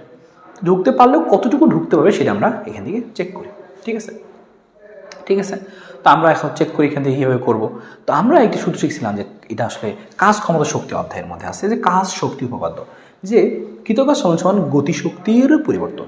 কৃতকাজ সমান সমান কী হয়, গতিশক্তির পরিবর্তন। এই লাইনটা হচ্ছে সেই কাজ ক্ষমতা শক্তির জিনিস। তো একটু মনে রাখতে পারো চাইলে তুমি সুন্দর করে, এটা হচ্ছে আমাদের কি কাজ ক্ষমতা শক্তির জিনিস, বা কাজ ক্ষমতা শক্তির জিনিস, হ্যাঁ এটা মনে রাখা। যে কাজ ক্ষমতা শক্তি কি, কৃতকাজ সমান সমান কি গতিশক্তির পরিবর্তন। কাজ ক্ষমতা কাজ সমান সমান কি গতিশক্তির পরিবর্তন। কাজ ডাব্লিউ সমান Fx, আর গতিশক্তির পরিবর্তন কি হাফ এম, মনে করো যে V2 square minus half M V1 square, এরকম ব্যাপারটা। তো আমরা V2 ধরছি কোনটাকে, এটা কি V2 ধরছি, এই যে এটা, এই যে হচ্ছে V2। আর সে গিয়ে যে দেওয়ালে গিয়ে আঘাত করে ঢুকে গেল, শেষ বেগ সে হচ্ছে V ধরছি আমরা, হ্যাঁ শেষ বেগটা হচ্ছে V। তাহলে এটা হচ্ছে আমাদের আদিবেগ, এই চিত্রের জন্য কি এটা আমাদের আদিবেগ, এটা আমাদের কি শেষ বেগ, এরকম। তাহলে ওটা লিখছি, খেয়াল করো হাফ এম শেষ বেগ স্কোয়ার মাইনাস হাফ এম আদিবেগ স্কোয়ার, কারণ এখানে তো লেখাই ছিল যে শেষ বেগ V2, এই জন্য আমি চেঞ্জ করি নাই, V2ই থাকছে এখানকার শেষ বেগ। কিন্তু এটাই তো পরবর্তীটার জন্য কি আদিবেগ, আর শেষ বেগ তো শুধু V। আমি বের করতে চাই কি যে মাটির কতটুকু দেওয়ালে ঢুকতে পারবে, তাহলে আমি এক্স পরিমাণ ঢুকতে পারবে, তাহলে Fx সমান সমান এত। আমি এক্স লিখতে চাইলে কী করতে হবে, F দিয়ে ভাগ করে দিতে হবে, তো ভাগ করে দিলাম। এখানে হাফ ছিল, আমি হাফটা কমন নিয়ে ফেলছি, তাহলে থাকলে কত হাফ এম কমন নিলে থাকে V square minus V2 square. মানগুলো বসাই দিয়ে আসো, এম এর মানটা লেখা ছিল আমাদের এত, কোথায় লেখা ছিল এটা আমরা বের করছি, এই যে বের করছি আমরা এম এর মানটা 25 গ্রাম, তাই না। এই যে আমরা কিন্তু বের করছি এখানে, তো গণম হতে পাইছি আমরা যে এম ইকুয়াল টু 25 গ্রাম, এটা কিন্তু গ নম্বরে পাইছি আমরা, হ্যাঁ কোথায় পাইছি, 2 নম্বরে, 2 নং হতে পাইছি আমরা, 2 নং হতে, এম ইকুয়াল টু 25 গ্রাম, ভালো কথা। তো এইভাবে 25 গ্রাম থেকে 25 কেজি নিয়ে বসাইছি আমরা, শেষ বেগ তো স্থির হয়ে যাবে, তাহলে যখন ঢুকবে স্থির হয়ে যাবে। আর আদিতে ছিল কত বেগ 9, এই যে আদিতে 9 ছিল, আর ভাগ কত 2 ইন্টু এত, বাধাদানকারী বল যেহেতু তাহলে -3, ও ছিল বাধাদানকারী বল 3 নিউটন, তাহলে এফের জায়গায় বসাতে কত -3, হিসাব করলে আসে কত এত মিটার। তাহলে বলবো কি হ্যাঁ মাটির মধ্যে ঢুকতে পারবে, এত মিটার ঢুকতে পারবে, এই হচ্ছে জিনিস। তো এটা একটা অঙ্ক ছিল আমাদের কাজ ক্ষমতা শক্তি অধ্যায়ে, অঙ্কটা আসে। আর একটা ছোট অঙ্ক, সহজ অঙ্ক, খেয়াল করো, বলছে কি এটা যে ঘটনা 3-এর প্রতিক্রিয়া বল নির্ণয় করো। ঘটনা 3-এ কি ঘটছে, যে ই আর এফ স্থির যাচ্ছিল, এফ স্থির ছিল আর ই হচ্ছে কত যাচ্ছিল। তো গিয়ে কি হলো, ইটা এক সময় এফকে, মানে এরকম এই যে জিনিসটা এরকম আছে, আর এ হচ্ছে আমাদের সেই ই, তো এটা হচ্ছে এফ, এটা হচ্ছে এফ, এটা হচ্ছে কি ই। তো ই গিয়ে এফকে ধাক্কা মারলো, ধাক্কা মেরে আবার সে ফেরত আসলো, ধাক্কা মেরে চলে আসলো। তাহলে এখন জিজ্ঞেস করছে এই যে ঘটনাটা দেখো, ধাক্কা মারছে, ধাক্কা মেরে কি হয়েছে, যে ও ফেরত আসছে আর ও কিছু একটা বেগ নিয়ে সামনে গেছে। এখন জিজ্ঞেস করছে ঘটনা 3-এর প্রতিক্রিয়া বল নির্ণয় করো। তাহলে দেখো ইটা কি করছে, ক্রিয়া করছে, ধাক্কা মেরে চলে আসছে, ও ক্রিয়া দিল, তাহলে কি ও একটা প্রতিক্রিয়া পাবে। তো কতটুকু প্রতিক্রিয়া পাবে সেটা আমরা জানতে চাই। দেখো এই যে ও যাচ্ছিল, লাল কার্ডটা খেয়াল করে, ও যাচ্ছিল গিয়ে এই ক্রিয়া করছিল, ক্রিয়া করতে হয় একটা প্রতিক্রিয়া পাইছে, ফেরত আসতেছে, এই যে ফেরত আসতেছে F2, তো সেই F2 আমরা জানতে চাই, প্রতিক্রিয়া বল সেই F2টাই আমরা জানতে চাই। সে গিয়ে ধাক্কা মারছে, গিয়ে ফেরত আসলো, কতটুকু প্রতিক্রিয়া বল নিয়ে আসলো সেটা জানতে চাই। F2 জানতে চাই আমি, কী লিখবো? আমরা শুধু শিখছিলাম এই যে মনে পড়ে যে Ft সমান সমান যে বলের ঘাত সমান সমান ভরবেগের পরিবর্তন। তো F2 সমান mv মাইনাস ইউ। তো F2 দিয়ে বের করি, এখান থেকে কী আসবে? mv minus you by T. তাহলে এখান থেকে মানগুলো বসাও, কার ভর তুমি নিবা। দেখো এই যে এই ধাক্কাটা মারলো কি ই না, এই যে ও গেছে, তো ও গিয়ে ধাক্কা মেরে চলে আসলো, তাহলে ও তো প্রতিক্রিয়াটা পাইলো, তাহলে ওর ভর নিব, ওর বেগ নিব। তো নিলাম ওর ভর কত? 0.1, লেখা ছিল 0.1 কেজি। তারপর হচ্ছে ও কত বেগে গেছিল, ও বেগে যাচ্ছিল 100-তে। পরে গেল, গিয়ে ধাক্কা খাইলো, ধাক্কা খেয়ে কত বেগে আসলো? দেখো এই যে চলে আসছে কত বেগে? 90 বেগে।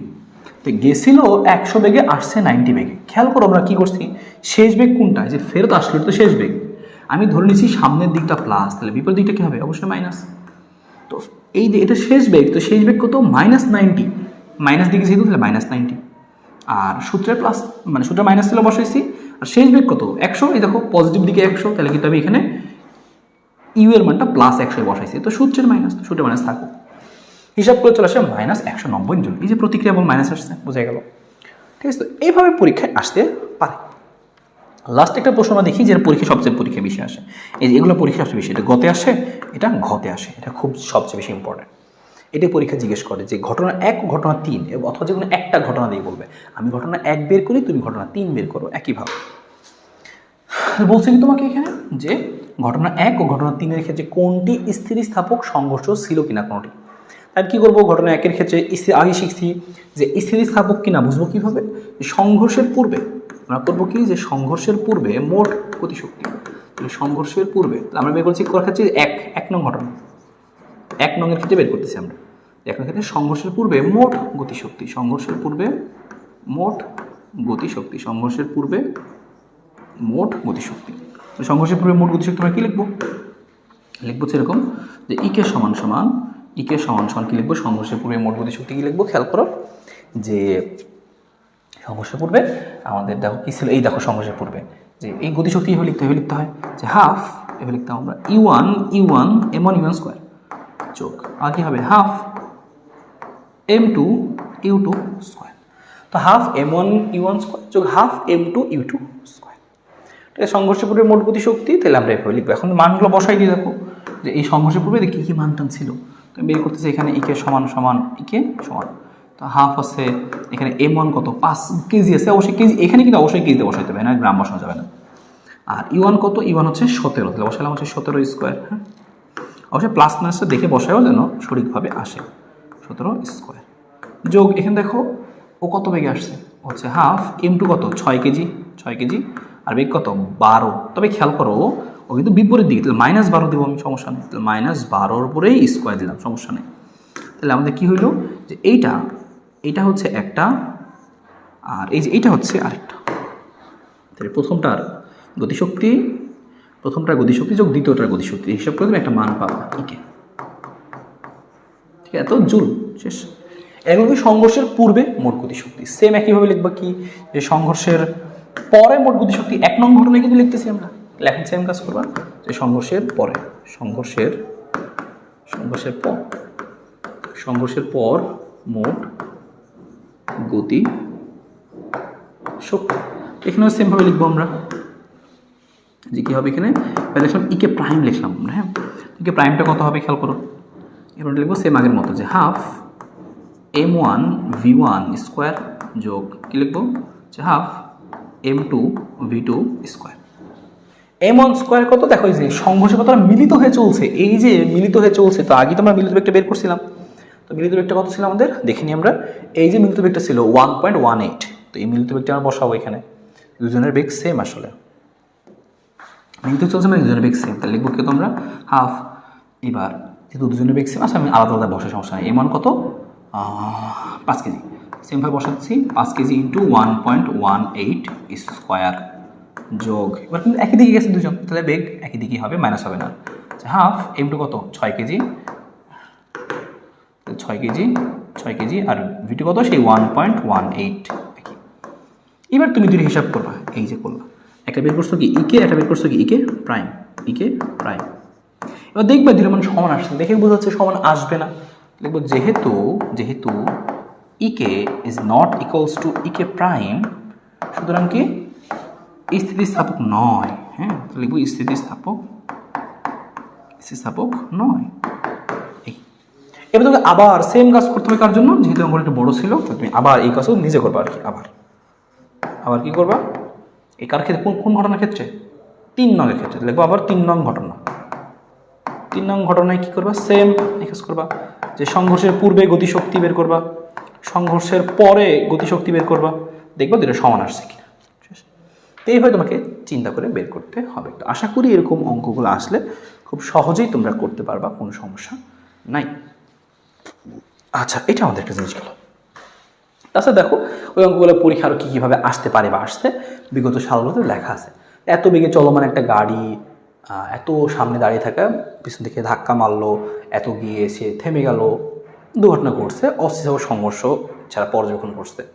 গত বলছে বাধানকারী বলের ক্রিয়াশীল যে ছিল সেটা তার মান কত, তো বাধানকারী বলের মান বের করতে বলছে। তুমি আগে করবো কি, গণনা বলছে উদ্যোগে গাড়িটি থামাতে যে বাধানকারী বল ক্রিয়াশীল ছিল তার মান কত। তো এটা হচ্ছে আমাদের কি মিলিত বেগটা আমরা আগে বের করছি, এখানে আমাদেরকে বল বের করতে বলছে, তো আমরা বলটা আলাদা করে বের করবো এখান থেকে। মানে এই প্রশ্নটা রাখছি বেসিক্যালি এইটার জন্য, যে তারা বলছিল সংঘর্ষটি অস্থিতিস্থাপক সংঘর্ষ কিনা। হ্যাঁ, তো সেটার জন্য আমরা কী করবো, অস্থিতিস্থাপক সংঘর্ষ কিনা সেটা বোঝার জন্য আমরা যেটা করবো, ওই যে আগের মতো যে পূর্বে ওরা আলাদা করছে, আমরা একসাথে করছিলাম না, half m1 e1 square half m2 e2 square, সংঘর্ষের পূর্বে মোট গতিশক্তি বের করছি, সংঘর্ষের পরে মোট গতিশক্তি এই দেখো যেটা মিলিত বেগ আমাদের ছিল, মিলিত বেগটা আমরা বের করে নিচ্ছি 1 নম্বর থেকে। হ্যাঁ, তো এই হচ্ছে ঘটনা। তো আসলে তুমি বের করতে পারবা। এখানে আসলে আমাদের চাইছিল বাহন ক্রিয়াশীল বল, তার একটু করতে হবে, তো আমরা একটু স্কিপ করছি, জাস্ট আমরা ঘ নাম্বারটা বোঝানোর জন্য এইটুকু রাখছি আর এইটুকু রাখছি। তো তুমি এইটা আশা করি চাইলে করতে পারবা, ঠিক আছে। তো এই আমাদের একটা অঙ্ক ছিল। তো এই ছিল এখানকার ঘটনাগুলো, যে পরীক্ষা আসলে এইখান থেকে কিভাবে আসতে পারে। তো আমরা এইটুকু সুন্দরভাবে বুঝে ফেললাম। আমরা এখন এখান থেকে পরবর্তীটাও দেখব। আমরা চলো এখান থেকে আমাদের পরবর্তী যে টাইপটা, টাইপ 3 জড়তার ভ্রমণ, সেটা দেখা শুরু করি। এবং এই টাইপটা সবচেয়ে বেশি ইম্পর্টেন্ট আমাদের। এখান থেকে আমরা যে 3টা টাইপ দেখলাম, তো 1 নম্বর টাইপটা কেন্দ্রমুখী বল, এবং এইটা সবচেয়ে বেশি ইম্পর্টেন্ট। তো মাঝখানেটা আমাদের ছিল মোটামুটি দেখে আসতে পারে, কিন্তু এইটা সবচেয়ে বেশি ইম্পর্টেন্ট এবং 1 নম্বরটা সবচেয়ে বেশি ইম্পর্টেন্ট। তো এই টাইপে আমাদের বেসিক জিনিসগুলো ফার্স্ট আমরা জেনে নিই, তারপর আমরা আস্তে আস্তে ওয়ান শট কোশ্চেন এবং সিকিউ অ্যানালাইসিসটা দেখব। তো জড়তার ভ্রামক চক্রবর্তী ব্যাসার্ধের ব্যাপারটা খেয়াল করো। জড়তার ভ্রামক এই কথার মিনিংটা আসলে কি, আমরা কি বুঝি এখান থেকে। জড়তার ভ্রামক বলতে আসলে বোঝায় যে কোনো একটা বস্তুকে আমি যে ঘুরাইতে কত বেশি ইফোর্ট দিতে হবে, এই জিনিসটা যার সাহায্যে আমরা আইডিয়া পাই, সেটা হচ্ছে জড়তার ভ্রামক। সেটাকে আমরা বের করি কীভাবে, ফর এক্সাম্পল যে কোনো একটি অক্ষের সাপেক্ষে আমি এই যে একটা বিন্দু ভর আছে, হ্যাঁ, এই বিন্দু ভর যার ভর হচ্ছে m, আর সেই যেটার ব্যাসার্ধ হচ্ছে কতটুকু r, তো আমি একটা অক্ষ থেকে ঘূর্ণন অক্ষ থেকে একটা নির্দিষ্ট দূরত্বে, এই যে নির্দিষ্ট সেই দূরত্বটা ঘূর্ণন অক্ষ থেকে নির্দিষ্ট দূরত্ব, যেই দূরত্ব রেখে আমি এইটাকে এই বিন্দু ভরের বস্তুটাকে ঘোরাবো, তাহলে এইটাকে ঘুরাইতে কত বেশি ইফোর্ট দিতে হবে সেটা আমি মেজার করবো কীভাবে, সেইটাকেই বলছি আমরা জড়তার ভ্রামক আই। এবং আই সমান কী হবে, বিন্দু ভরের ক্ষেত্রে কী হয়, m/r² হয়। বিন্দু ভর একটাই ভর একটাই দূরত্ব, তো এর কোনো সমস্যা নাই, এটা হচ্ছে আমরা বলি কি বিন্দু ভর, ঠিক আছে, বিন্দু ভর। তো বিন্দু ভরের ক্ষেত্রে কী হবে, I = m/r², I = কী হবে m/r²। আর অন্যদিকে খেয়াল করো, যদি এমন হয় যে একটা বিন্দু ভর নামে একটা আমরা কি লিখলাম, ধরো একটা এরকম একটা বিশাল একটা দৃঢ় বস্তু আছে, হ্যাঁ, যেটার মধ্যে অসংখ্য বিন্দু হইতে পারে, যেটার মধ্যে, হ্যাঁ, এবার এটার ক্ষেত্রে তুমি যখন চিন্তা করবা যে ঠিক আছে আমি এই বস্তুটাকে এটা কেন্দ্র করে ঘোরাবো, তো এই ক্ষেত্রে জড়তার ভ্রামক কি, এখন কিন্তু তুমি লিখতে পারবে না যে এটার ভর m, এই দূরত্বর মাঝখানেটা ধরে নিলা যে r, তো এখন তুমি লিখতে পারবো না, কিন্তু I = m/r² লেখা যাবে না। কি লিখতে হবে তাহলে খেয়াল করো, এখানে অসংখ্য ভর আছে না, অসংখ্য ভর আছে, তো অসংখ্য ভরকে আসলে কাউন্টে নিতে হবে, কারণ এইটুকুর জন্য দূরত্ব একটা, এইটুকুর জন্য দূরত্ব একটা, এই বিন্দুর জন্য দূরত্ব একটা, এই বিন্দুর জন্য দূরত্ব একটা, তো এক এক বিন্দু এক এক দূরত্ব। তো এটা ছিল আমাদের বিন্দু ভরের ক্ষেত্রে, আমি লিখতেছি এটা কিসের জন্য, যে বিন্দু ভরের জন্য, হ্যাঁ, বিন্দু ভরের ক্ষেত্রে। তো এই কথাটুকু মনে রাখো যে বিন্দু ভরের ক্ষেত্রে কি হয়, এরকম হয়।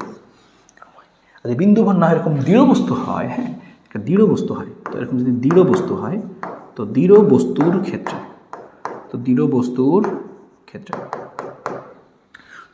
ক্ষেত্রে জড়তার ভ্রামকটা কী হবে, তো সেটা লিখতে পারি আমি এভাবে যে I = এরকম, যে আমরা লিখতে পারি এভাবে যে এই প্রথম বস্তুটার জন্য এরকম, যে প্রথম বস্তুর জড়তার ভ্রামক m1r1², দ্বিতীয় বস্তুর জড়তার ভ্রামক কি হবে m2r2 স্কোয়ার। ধরলাম যে তৃতীয় বস্তু যার ভর হচ্ছে m3, তার দূরত্ব হচ্ছে r3, এরকম এরকম যতগুলো সম্ভব সবগুলো বের করে যোগ করবো।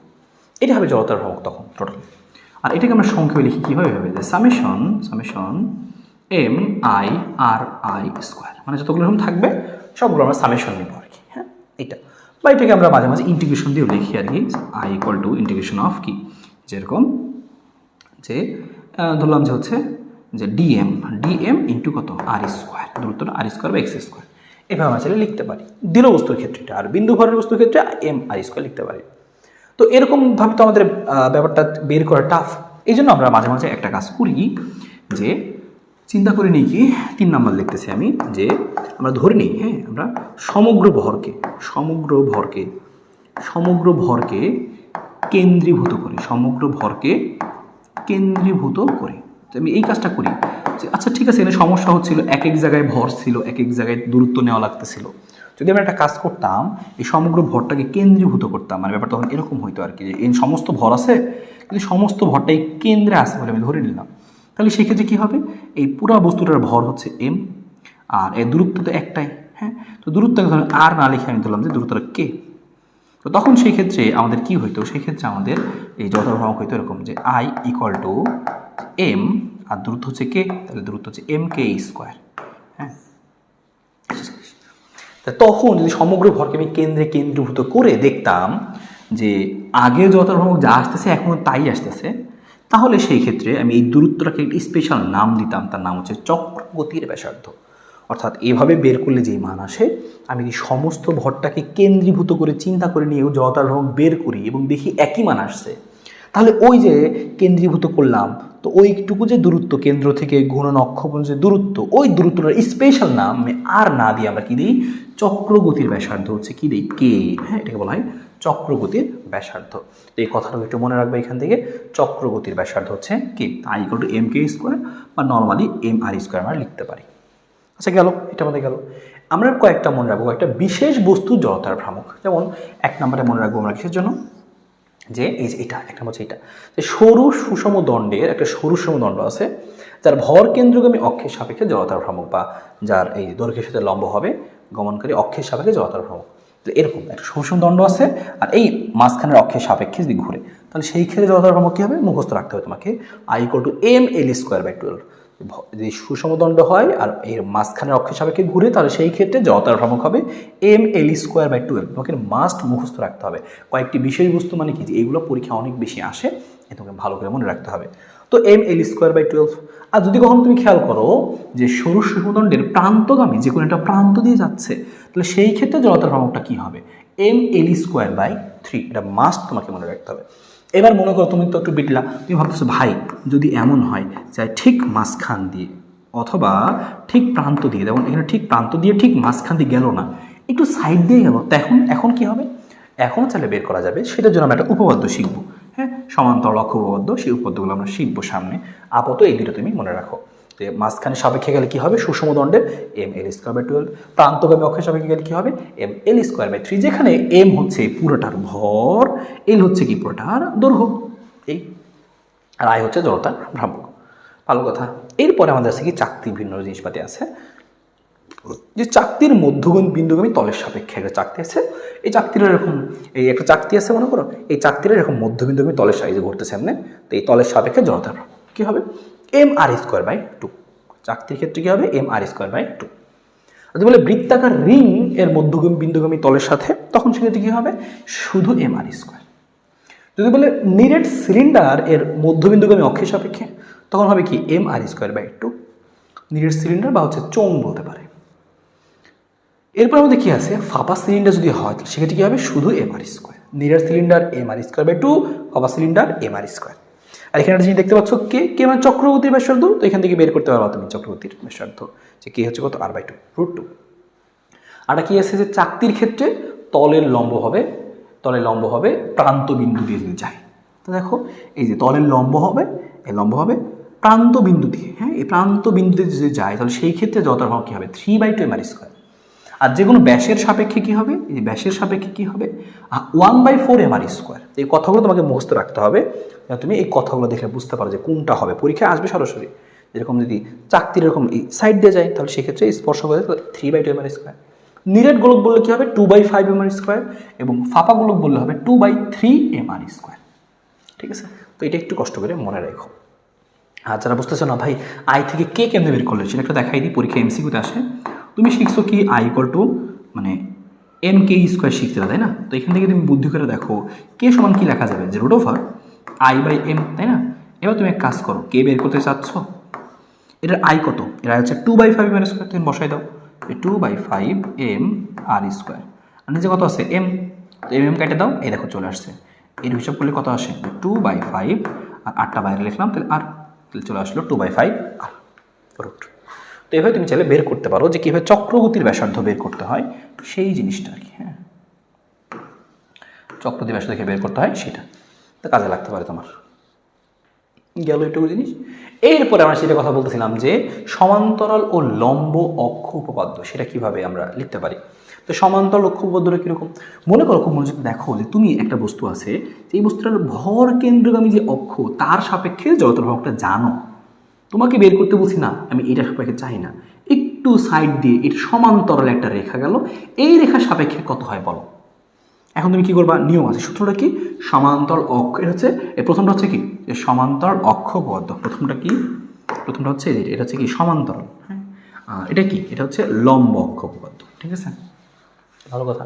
তো এই সমান্তরাল অক্ষ উপপাদ্যটা খেয়াল করো, সমান্তরাল এই সমান্তরাল অক্ষ উপপাদ্যটা কি বলে যে এই যে আমি ভর কেন্দ্রগামী অক্ষের সাপেক্ষে জানি তার পাশের এই সমান্তরাল অক্ষের সাপেক্ষে কি হবে, তো সেটা হবে হচ্ছে ভর কেন্দ্রগামী অক্ষের সাপেক্ষে যেটা জানতাম সেইটা যোগ সাথে কি হবে m/h², IG plus m/h², IG মানে কি ভর কেন্দ্রগামী অক্ষের সাপেক্ষে যেটা জানতাম, আর পাশটা কি যে m/h², যে এই ভর কেন্দ্রগামী অক্ষের সাপেক্ষে IG, তো IG এর মানটা কত, IG এর দেওয়া থাকবে বসাবো ভর কেন্দ্রগামী অক্ষের সাপেক্ষে, যোগ কি করবো m/h², এখানে m মানে ওই বস্তুটার ভর আর h মানে কি, h মানে হচ্ছে ওই ভর কেন্দ্রগামী অক্ষ থেকে কতটুকু দূরত্ব দিয়ে সেদিন চাইতেছো, সেটা হচ্ছে h, তাহলে m/h²।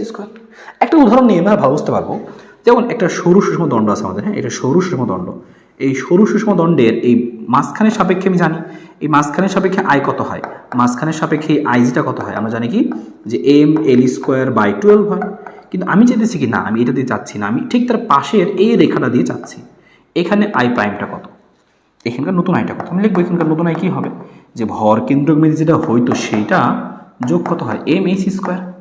আচ্ছা মান বসাই, এই ভর কেন্দ্রগামী অক্ষের মানটা তো ml²/12, তো লিখলাম আমি ml²/12 আর m/h² বসা দিয়েছি h এর মান কত দেখো তো, এই ভর কেন্দ্র থেকে এইটা আসলে কতটুকু দূরত্ব দিয়ে যাচ্ছে, l/2 দূরত্ব দিয়ে যাচ্ছে, তাহলে h এর মানটা কত যে l/2, তাহলে হিসাব করলে তুমি এখন যদি হিসাবটা করো তাহলে লাগবে দেখবো কত, এখানে আসছে হচ্ছে ml²/12 আর এখানে কত আসছে, এখানে আসছে ml²/কত 4, তাহলে যোগ করো, যোগ করলে তুমি পাওয়া যাবে হচ্ছে কত যে ml²/3, হিসাব করলে তুমি দেখো চলে আসবে ml²/3।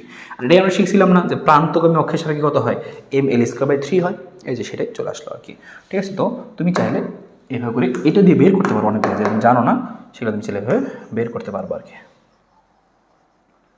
ঠিক আছে, তো এগুলো চাইলে এভাবে বের করা যায়।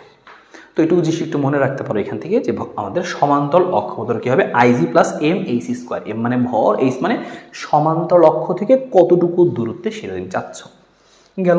আর আরেকটা হচ্ছে লম্ব অক্ষ উপপাদ্য কি, যে ফর এক্সাম্পল তুমি x এবং z তলে তুমি কি হয়েছে এখানে যে x এবং z তলে সাপেক্ষে জড়তার ভর তুমি জানো যে x তলের সাপেক্ষে z তলের সাপেক্ষে কি হবে, x তলের সাপেক্ষে কি হবে, ধরলাম x তলের সাপেক্ষে জড়তার ভর কত Ix, z তলের সাপেক্ষে কত যে x Iz, তাহলে তুমি এই দুই তলের সাপেক্ষে জানলে অন্য তল মানে y তলের সাপেক্ষে y অক্ষের সাপেক্ষেও জড়তার ভর বের করতে পারবে, এবং সেক্ষেত্রে কি করতে হবে যে দুই তলে তুমি জানো সেই দুই তলের জড়তার ভরকে যোগ করতে হবে, তাহলে অন্য তলেরটা পাওয়া যাবে।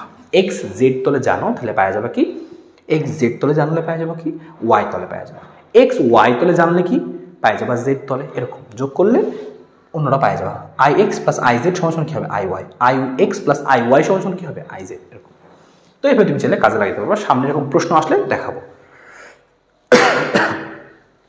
আচ্ছা, এরপরে খেয়াল করো আমরা এখন স্পেশাল দেখব টর্ক, কৌণিক ভরবেগ, কৌণিক গতিশক্তি, তারপর আমরা এই পার্টটার সিকিউ দেখা শুরু করতে পারবো, কারণ এটা পরীক্ষা বেশ আসে।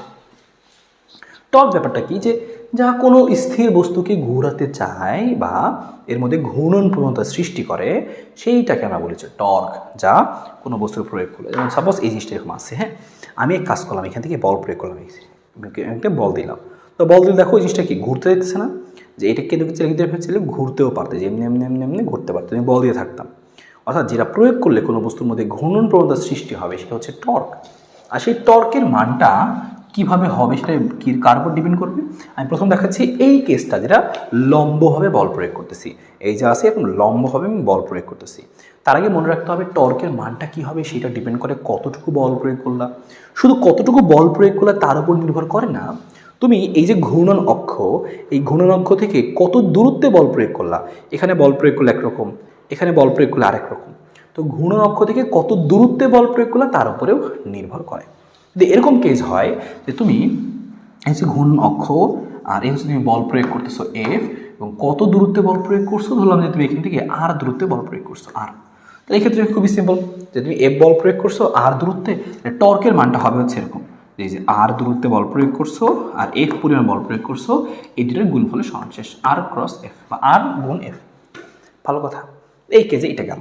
কিন্তু তুমি এবার কি করছো খেয়াল করো, এবার তুমি কি করছো, এখানে কি করছো দেখো, সেম কাহিনী, যে এটা ঘূর্ণন অক্ষ, এবার বলটা কিন্তু লম্বভাবে প্রয়োগ করো নাই, তো জিনিসটা এই জিনিসটাকে ঘোরাতে দায়ী ছিল কে, এই যে এই দিক সোজা দিকের বলটা, তো সোজা দিকের বলটা যা দিছো সেটাই কাজে লাগছে, বসাই দিছি আমি সেটা। এবার খেয়াল করো, তুমি কোনাকুনি বল দিছো, যদি দুটো উপাংশে ভাগ করে ফেলতে পারো, জিনিসটা তুমি এরকম করছো আর কি, হ্যাঁ এরকম করছো, তাহলে দুটো উপাংশে ভাগ করে কী কী আসবে খেয়াল করো, একটা আসবে কি, একটা আসবে এরকম, একটা আসবে এরকম, আর একটা আসবে কীরকম, এই যে এরকম, তাই না? দুটো উপাংশে ভাগ করছো তুমি, একদম দুটো উপাংশে ভাগ করছো, এই বলটাকে দুটো উপাংশে ভাগ করলাম, তা ভাগ করলে কী হবে, একটা এই দিকের একটা এই দিকের। আচ্ছা ভালো কথা, এইখানে তুমি হিসাব করো তোমার আসলে কোন বলটা লাগবে। তুমি এই দিকে বল প্রয়োগ করছো, তোমার কি এই দিকের বলটা লাগবে, তোমার কি এখানকার বলটা লাগবে না, তোমার বলটা লাগবে কোনটা, তোমার লাগবে হচ্ছে এই দিকের বলটা লাগবে, হ্যাঁ এই দিকের বলটা লাগবে। তাহলে কাজ করে আমি এই জিনিসটাকে এখানে আমি আঁকতেছি, এখানে আঁকি দেখো, এই যে, বা তুমি মনে করো এদিকে কোনাকুনি বল দিলা বা এদিকে বল দিলা, কোনো সমস্যা নেই। তাহলে এই যে জিনিসটা গেল, এইদিকে যদি বলটা এফ হয়, হ্যাঁ এই দিকের বলটা যদি এফ হয়, তাহলে এই যে তুমি এই বলটা তোমার লাগবে, এই বলটা তোমার লাগবে, এই বলটা হচ্ছে কত, যে এফ সাইন আলফা, এটাই তোমাকে মনে রাখতে হবে একটু। কেন, কারণ এই যার সাথে কোণ তার দিকে কজ আসে, তাহলে লম্বভাবে সাইন আসে। তো তুমি যদি এরকম কোনাকুনিতে বল প্রয়োগ করো, কোনাকুনিতে বল প্রয়োগ করলে সেক্ষেত্রে কী হবে, যে এই লম্ব দিকের যে বলটা, সেই লম্ব দিকের বলটা আগে ছিল এফ, এবার লম্ব দিকের বলটা হচ্ছে এফ সাইন আলফা। তো তুমি সরাসরি লিখতে পারবে এরকম, এটা সমান সমান আর ক্রস এফ সাইন আলফা। তো এটা আমাদের সূত্র, তারটাও সমান সমান আর ক্রস এফ সাইন আলফা।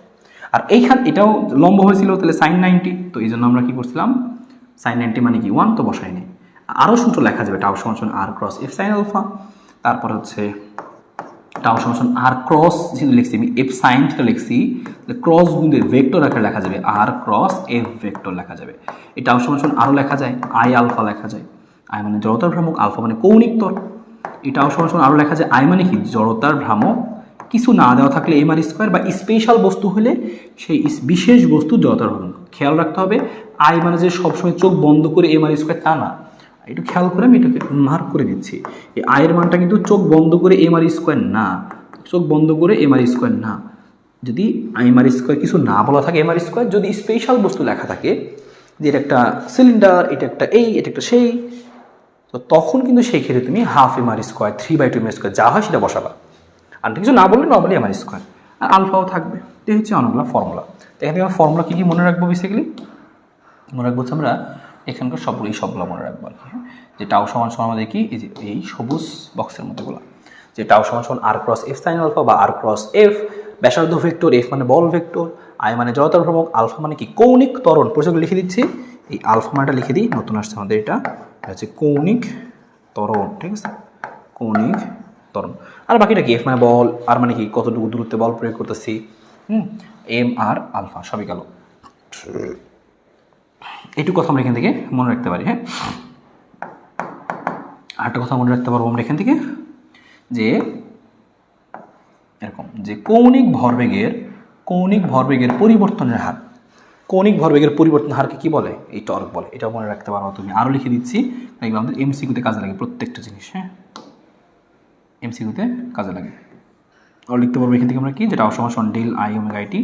আর এই ডেল এল এর পরিবর্তে লেখা যায় আবার কি, এল এর পরিবর্তে আবার লেখা যায় হচ্ছে এরকম, আই ওমেগা, আইটা বাইরে আসে, তখন লেখা যাচ্ছে এইভাবে। হ্যাঁ, যে tau equal to I del omega by DT. এগুলো এমসিকিউর জন্য কাজে লাগে। আর সিকিউর জন্য কাজে লাগে বিশেষ করে যেগুলো সিকিউর জন্য কাজে লাগে। সিকিউতে এগুলো সরাসরি এগুলো দিয়ে সিকিউ আসে আর কি। হ্যাঁ, সিকিউ আসে।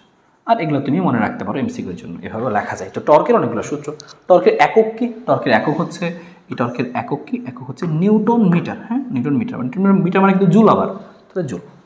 এই হচ্ছে আমাদের এখানকার জিনিস। তো টর্ক থেকে একটু কথা মনে রাখবো, একদম বেসিক। কৌণিক ভরবেগ, কৌণিক ভরবেগকে আমরা এল দ্বারা প্রকাশ করতাম।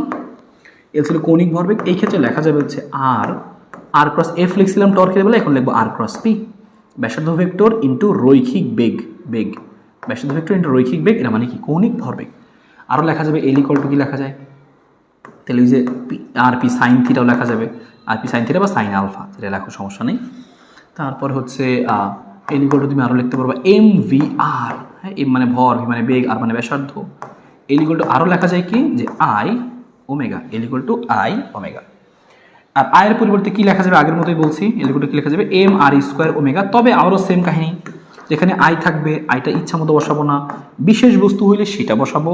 যদি বলে সিলিন্ডার, তাহলে সিলিন্ডারের আই বসাবো। আর কিছু না বললে তখন হচ্ছে আমি normally I M R square বসাবো। কিছু খালি বলে একটি বস্তু, তখন এম আর স্কোয়ার বসাবো। গেল আমাদের, এটা গেল। আরেকটা কথা মনে রাখবো, কৌণিক ভরবেগের সংরক্ষণ নীতি। এটা পরীক্ষা আসবে সিকিউ এর মধ্যে, যে কৌণিক ভরবেগ সংরক্ষিত হয়। ঠিক আছে, কৌণিক ভরবেগের সংরক্ষণ, কৌণিক ভরবেগের সংরক্ষণ সূত্র। ভরবেগের সংরক্ষণ সূত্র পড়ছিলাম আমরা, এবার কি হবে, কৌণিক ভরবেগের সংরক্ষণ সূত্র। তো এরকম যে কৌণিক ভরবেগটা সংরক্ষিত হয়, পূর্বের কৌণিক ভরবেগ আর পরের কৌণিক ভরবেগটা সেম হয়। ঠিক আছে, তো সেই ক্ষেত্রে আমরা কি লিখবো, সেক্ষেত্রে লিখবো আমরা এভাবে, এল এর পরিবর্তে লিখবো আমরা এখানে যে আই ওয়ান ওমেগা ওয়ান সমান সমান কি হবে, আই টু ওমেগা টু। তো এটা লেখা যায় কিন্তু, হ্যাঁ, কৌণিক ভরবেগের সংরক্ষণ সূত্র। এটা স্পেশাল তোমাকে মনে রাখতে হবে। আর সূত্রগুলো পাইলাম আমার অনেকগুলো, M V R I omega, M R square omega, এভাবে চাইলে লেখা যাবে।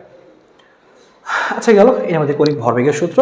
আর বিশেষ করে এটাতে আমরা কাজে লাগাবো সিকিউ এর মধ্যে গিয়ে। এর মধ্যে ছিল কৌণিক গতিশক্তি। কৌণিক গতিশক্তিকে লিখতাম আমরা এভাবে, ইকে সমান সমান কি লিখতাম আমরা, এভাবে লিখতাম যে হাফ আই ওমেগা স্কোয়ার, এরকম। এটা হচ্ছে কৌণিক গতিশক্তি বা ঘূর্ণন গতিশক্তি। এখান থেকে একটা কথা বলে যাই শুধুমাত্র, যে তুমি এখনকার অঙ্কগুলোর ক্ষেত্রে মনে করো এরকম একটা বস্তু এরকম গড়ায় গড়ায় পড়তেছে। হ্যাঁ, তো এখন যদি একটা বস্তু গড়ায় গড়ায় পড়ে, তাহলে এই বস্তুটার একসাথে দুইটা গতিশক্তি থাকবে, এটা খালি মনে রাখবা। গড়ায় পড়তেছে, তাহলে এইটার গতিশক্তি মানে কি হবে, এটার গতিশক্তি মানে দুইটা জিনিস হবে, একটা হচ্ছে রৈখিক গতিশক্তি, একটা হচ্ছে রৈখিক গতিশক্তি যোগ, আর হচ্ছে কি কৌণিক গতিশক্তি। একটা রৈখিক গতিশক্তি, একটা হচ্ছে কি কৌণিক গতিশক্তি। দুইটা কথা তুমি মনে রাখবা, রৈখিক গতিশক্তি যোগ কৌণিক গতিশক্তি। এই হচ্ছে আমাদের এখানকার জিনিস, যে একটা বস্তু যখন এরকম করে হেলায় হেলায় পড়তেছে গড়ায় গড়ায়, তখন তার রৈখিক গতিশক্তি আছে আর কৌণিক গতিশক্তি আছে। রৈখিক গতিশক্তি আমরা জানি, রৈখিক গতিশক্তি আমরা সবাই জানি। রৈখিক গতিশক্তি মানে আবার কি, হাফ এম ভি স্কোয়ার, তোমরা জানি তাই না। আর এই কৌণিক গতিশক্তি মানে কি, মানে হাফ আই ওমেগা স্কোয়ার, সেটা। ঠিক আছে, তো এরকম যদি একটা বস্তু এরকম গড়ায় গড়ায় পড়ে, তখন সেক্ষেত্রে দুইটা গতিশক্তি থাকে, রৈখিক যোগ কৌণিক। এটা আমরা একটু মনে রাখতে পারি এখান থেকে। আচ্ছা, আর যে কৌণিক গতিসূত্র, এটা আমাদের বেশ কাজে লাগে। সেটা কি, যে আমরা রৈখিকের ক্ষেত্রে দেখছিলাম, এই সূত্রগুলো ছিল রৈখিকের ক্ষেত্রে, এগুলো ছিল কার ক্ষেত্রে, রৈখিক গতির ক্ষেত্রে। আর এই জিনিসটাকে আমি কনভার্ট করছি কৌণিক গতিতে, তখন সূত্রগুলোর চেহারা দেখতে এরকম হয়েছে, কৌণিক গতি। খেয়াল করো কি হবে, তো রৈখিক গতির ক্ষেত্রে ছিল এস ইকুয়াল টু ভিটি, সেটাই হয়ে গেছে theta equal to omega T. S মানে ছিল সরণ, থিটা মানে কৌণিক সরণ। পরিচয়গুলো একটু দেখে নাও, থিটা, তারপরে ওমেগা, তারপরে আলফা, এগুলোই তো। তো থিটা মানে মনে রাখবা কি কৌণিক সরণ, আগে ছিল সরণ, এখন কি কৌণিক সরণ। আর এস এর জায়গায় তুমি খালি থিটা বসাই দিবা, তাহলে হয়ে যাবে। আর ওমেগা মানে কি কৌণিক বেগ, এটা তো চিনোই তাই না, কৌণিক বেগ মানে কি করবা, এই শুধু রৈখিক বেগের জায়গায় কৌণিক বেগ বসাইতে পারবা। এ মানে ছিল ত্বরণ, কিন্তু আলফা মানে কি কৌণিক ত্বরণ আর কি। তো জিনিসটা হচ্ছে এরকম, কৌণিকের ব্যাপারগুলো হচ্ছে এরকম, কৌণিক আসবে খালি। এস ইকুয়াল টু ভিটি, তাহলে এটার পরিবর্তে হবে কি theta equal to omega T. S equal to UT plus half AT square, কীভাবে লিখবা, এস এর পরিবর্তে থিটা লিখবা, থিটা। ইউ এর পরিবর্তে কি ওমেগা নট, মানে আদি কৌণিক বেগ, টি হাফ ত্বরণের পরিবর্তে কি, এই দেখো কৌণিক ত্বরণ, হাফ আলফা টি স্কোয়ার, শেষ। এটা কীভাবে লিখবা, omega square equal to omega naught square plus two alpha theta, alpha মানে তো ত্বরণ, আর থিটা মানে তো সরল, ইজি, এভাবে লিখতে পারবা। V equal to U plus A T, omega equal to omega not plus alpha T, এভাবে জিনিসগুলো লেখা যাবে। গেল। এভাবে কৌণিক গতির সূত্রগুলো আমরা চাইলে লিখতে পারবো। এই যে অনেকগুলো সূত্র দেখলাম আমরা, যে জড়তার ভ্রামক, টর্ক, কৌণিক ভরবেগ, কৌণিক গতিসূত্র, এই সবগুলো মিলে আমাদের কীরকম প্রশ্ন আসে সেটা আমরা দেখবো। সবচেয়ে বেশি আসবে হচ্ছে কৌণিক, আমাদের বিশেষ করে জড়তার ভ্রামক এবং হচ্ছে কৌণিক ভরবেগ, এগুলো দিয়ে সবচেয়ে বেশি আসবে। তারপর টর্ক, এগুলো দিয়ে সবচেয়ে বেশি আসবে। তো এই পার্টটা খুবই ইম্পর্টেন্ট। হ্যাঁ, তো এখানে আমরা কিছু প্রশ্ন রাখছি, একটু খেয়াল করো প্রশ্নগুলো দেখা যাচ্ছে কিনা চেক করি। তো খেয়াল করো যে হ্যাঁ, এই প্রশ্নগুলো থেকে আমাদের পরীক্ষায় দেখো কিভাবে কি কি আসে, আমি একটু তোমাকে বলে দিই। এখানে প্রথম প্রশ্ন বলছে চিত্র ক এর দণ্ডের সাপেক্ষে, তো সেগুলো আমরা এখান থেকে বের করে আসো। হ্যাঁ, এক নম্বরটা বের করতে বলছি আমরা, এখানে এক নম্বর সরাসরি এক নম্বরটা বের করি, দেখি সেই ওয়ান শর্ট কোশ্চেনগুলো। এই যে আমি সরাসরি এখান থেকে অ্যান্সার বের করি। তো এক নম্বর আমাদের কি বলছে খেয়াল করো, বলছে চিত্র ক এর দণ্ডের পিকিউ ও এম এন অক্ষের সাপেক্ষে জড়তার ভ্রামক কত। পরীক্ষা ভাবে আসবে, এখন দণ্ড দিয়ে দিবে, আমি দেখি বুঝছি কি সরুসম দণ্ড, বলছে পিকিউ এর সাপেক্ষে, পিকিউ কোনটা, এই দেখো প্রান্তগামী অক্ষের সাপেক্ষে লিখতেছি আমি, যে ক এর লিখতেছি আমি যেভাবে, যে ক এর প্রান্তগামী অক্ষের সাপেক্ষে, ক এর প্রান্তগামী অক্ষ যেটা লেখা আছে লিখতেছি পিকিউ, ক এর প্রান্তগামী অক্ষ পিকিউ এর সাপেক্ষে লিখতেছি আমি, পিকিউ এর সাপেক্ষে জড়তার ভ্রামক, পিকিউ এর সাপেক্ষে জড়তার ভ্রামক। জড়তার ভ্রামক হচ্ছে কি, জড়তার ভ্রামক হচ্ছে আই লিখবো আমি কি, আই সমান সমান কি বলছে এখানে, তাই আমি সূত্র কি লিখবো, পিকিউ এর সাপেক্ষে জড়তার ভ্রামক। আমি সরাসরি শিখছিলাম প্রান্তগামী অক্ষের সাপেক্ষে হয় ml²/3, যেটা বসাই দিচ্ছি আমরা ml²/3, জাস্ট মান বসালি শেষ। সূত্র জানি যেহেতু আমরা, এম এর মান কত বলা ছিল, আমরা দেখি কথা বলা আছে কিনা। বলছে সরু সমদণ্ডের ভর 2 কেজি, তাহলে ভর হচ্ছে 2 কেজি, আর দৈর্ঘ্য 3 মিটার। দেখো এইটুকু 2 মিটার, এটা হচ্ছে 1 মিটার, 3 মিটার, তাহলে দৈর্ঘ্য হচ্ছে 3 মিটার আর নিচে 3, তাহলে কাটাকাটি গিয়ে কত আসবে খেয়াল করো, 3 দুগুণে 6 আসবে, তাই না। একক কি হবে, KG metre square, KG metre square. যত একটা গেল। এবার তোমাকে বলছিল আরেকটা এই সেম উদ্দীপকেই, যে এম এন এর সাপেক্ষে জড়তার ভ্রামক। তবে লিখেন এম এন এর সাপেক্ষে, লিখবো কি বার, এম এন এর সাপেক্ষে, এম এন এর সাপেক্ষে জড়তার ভ্রামক, সাপেক্ষে জড়তার ভ্রামক। এবার এম এন এর সাপেক্ষে জড়তার ভ্রামক কি হবে, তুমি লিখবা যে আই এম এন সমান সমান কি হবে, সেম আগের মতো এম। তবে দেখো এম এনটা কোথায়, এম এনটা হচ্ছে ঠিক মাঝামাঝিতে, এইদিকে 1.5 মিটার আর এদিকে 1.5 মিটার, তাহলে 3 মিটার, তাহলে ঠিক মাঝখানে, বুঝছি আমরা ঠিক মাঝখানে। কিন্তু ঠিক মাঝখানে তাহলে সেক্ষেত্রে সূত্র ছিল কি, ml²/12, মান বসায় দাও, এম এর মান তো 2 কেজি, আর দৈর্ঘ্য হচ্ছে 3 মিটার আর হচ্ছে 12, হিসাব করবো তুমি এখানে কত আসবে, আসবে হচ্ছে 3 স্কোয়ার, মানে হচ্ছে 9, 9 দুগুণ 18, 18/12। হ্যাঁ, তাহলে অ্যান্সার কত আসবে, 18/12, 18 ভাগ হচ্ছে কত 12।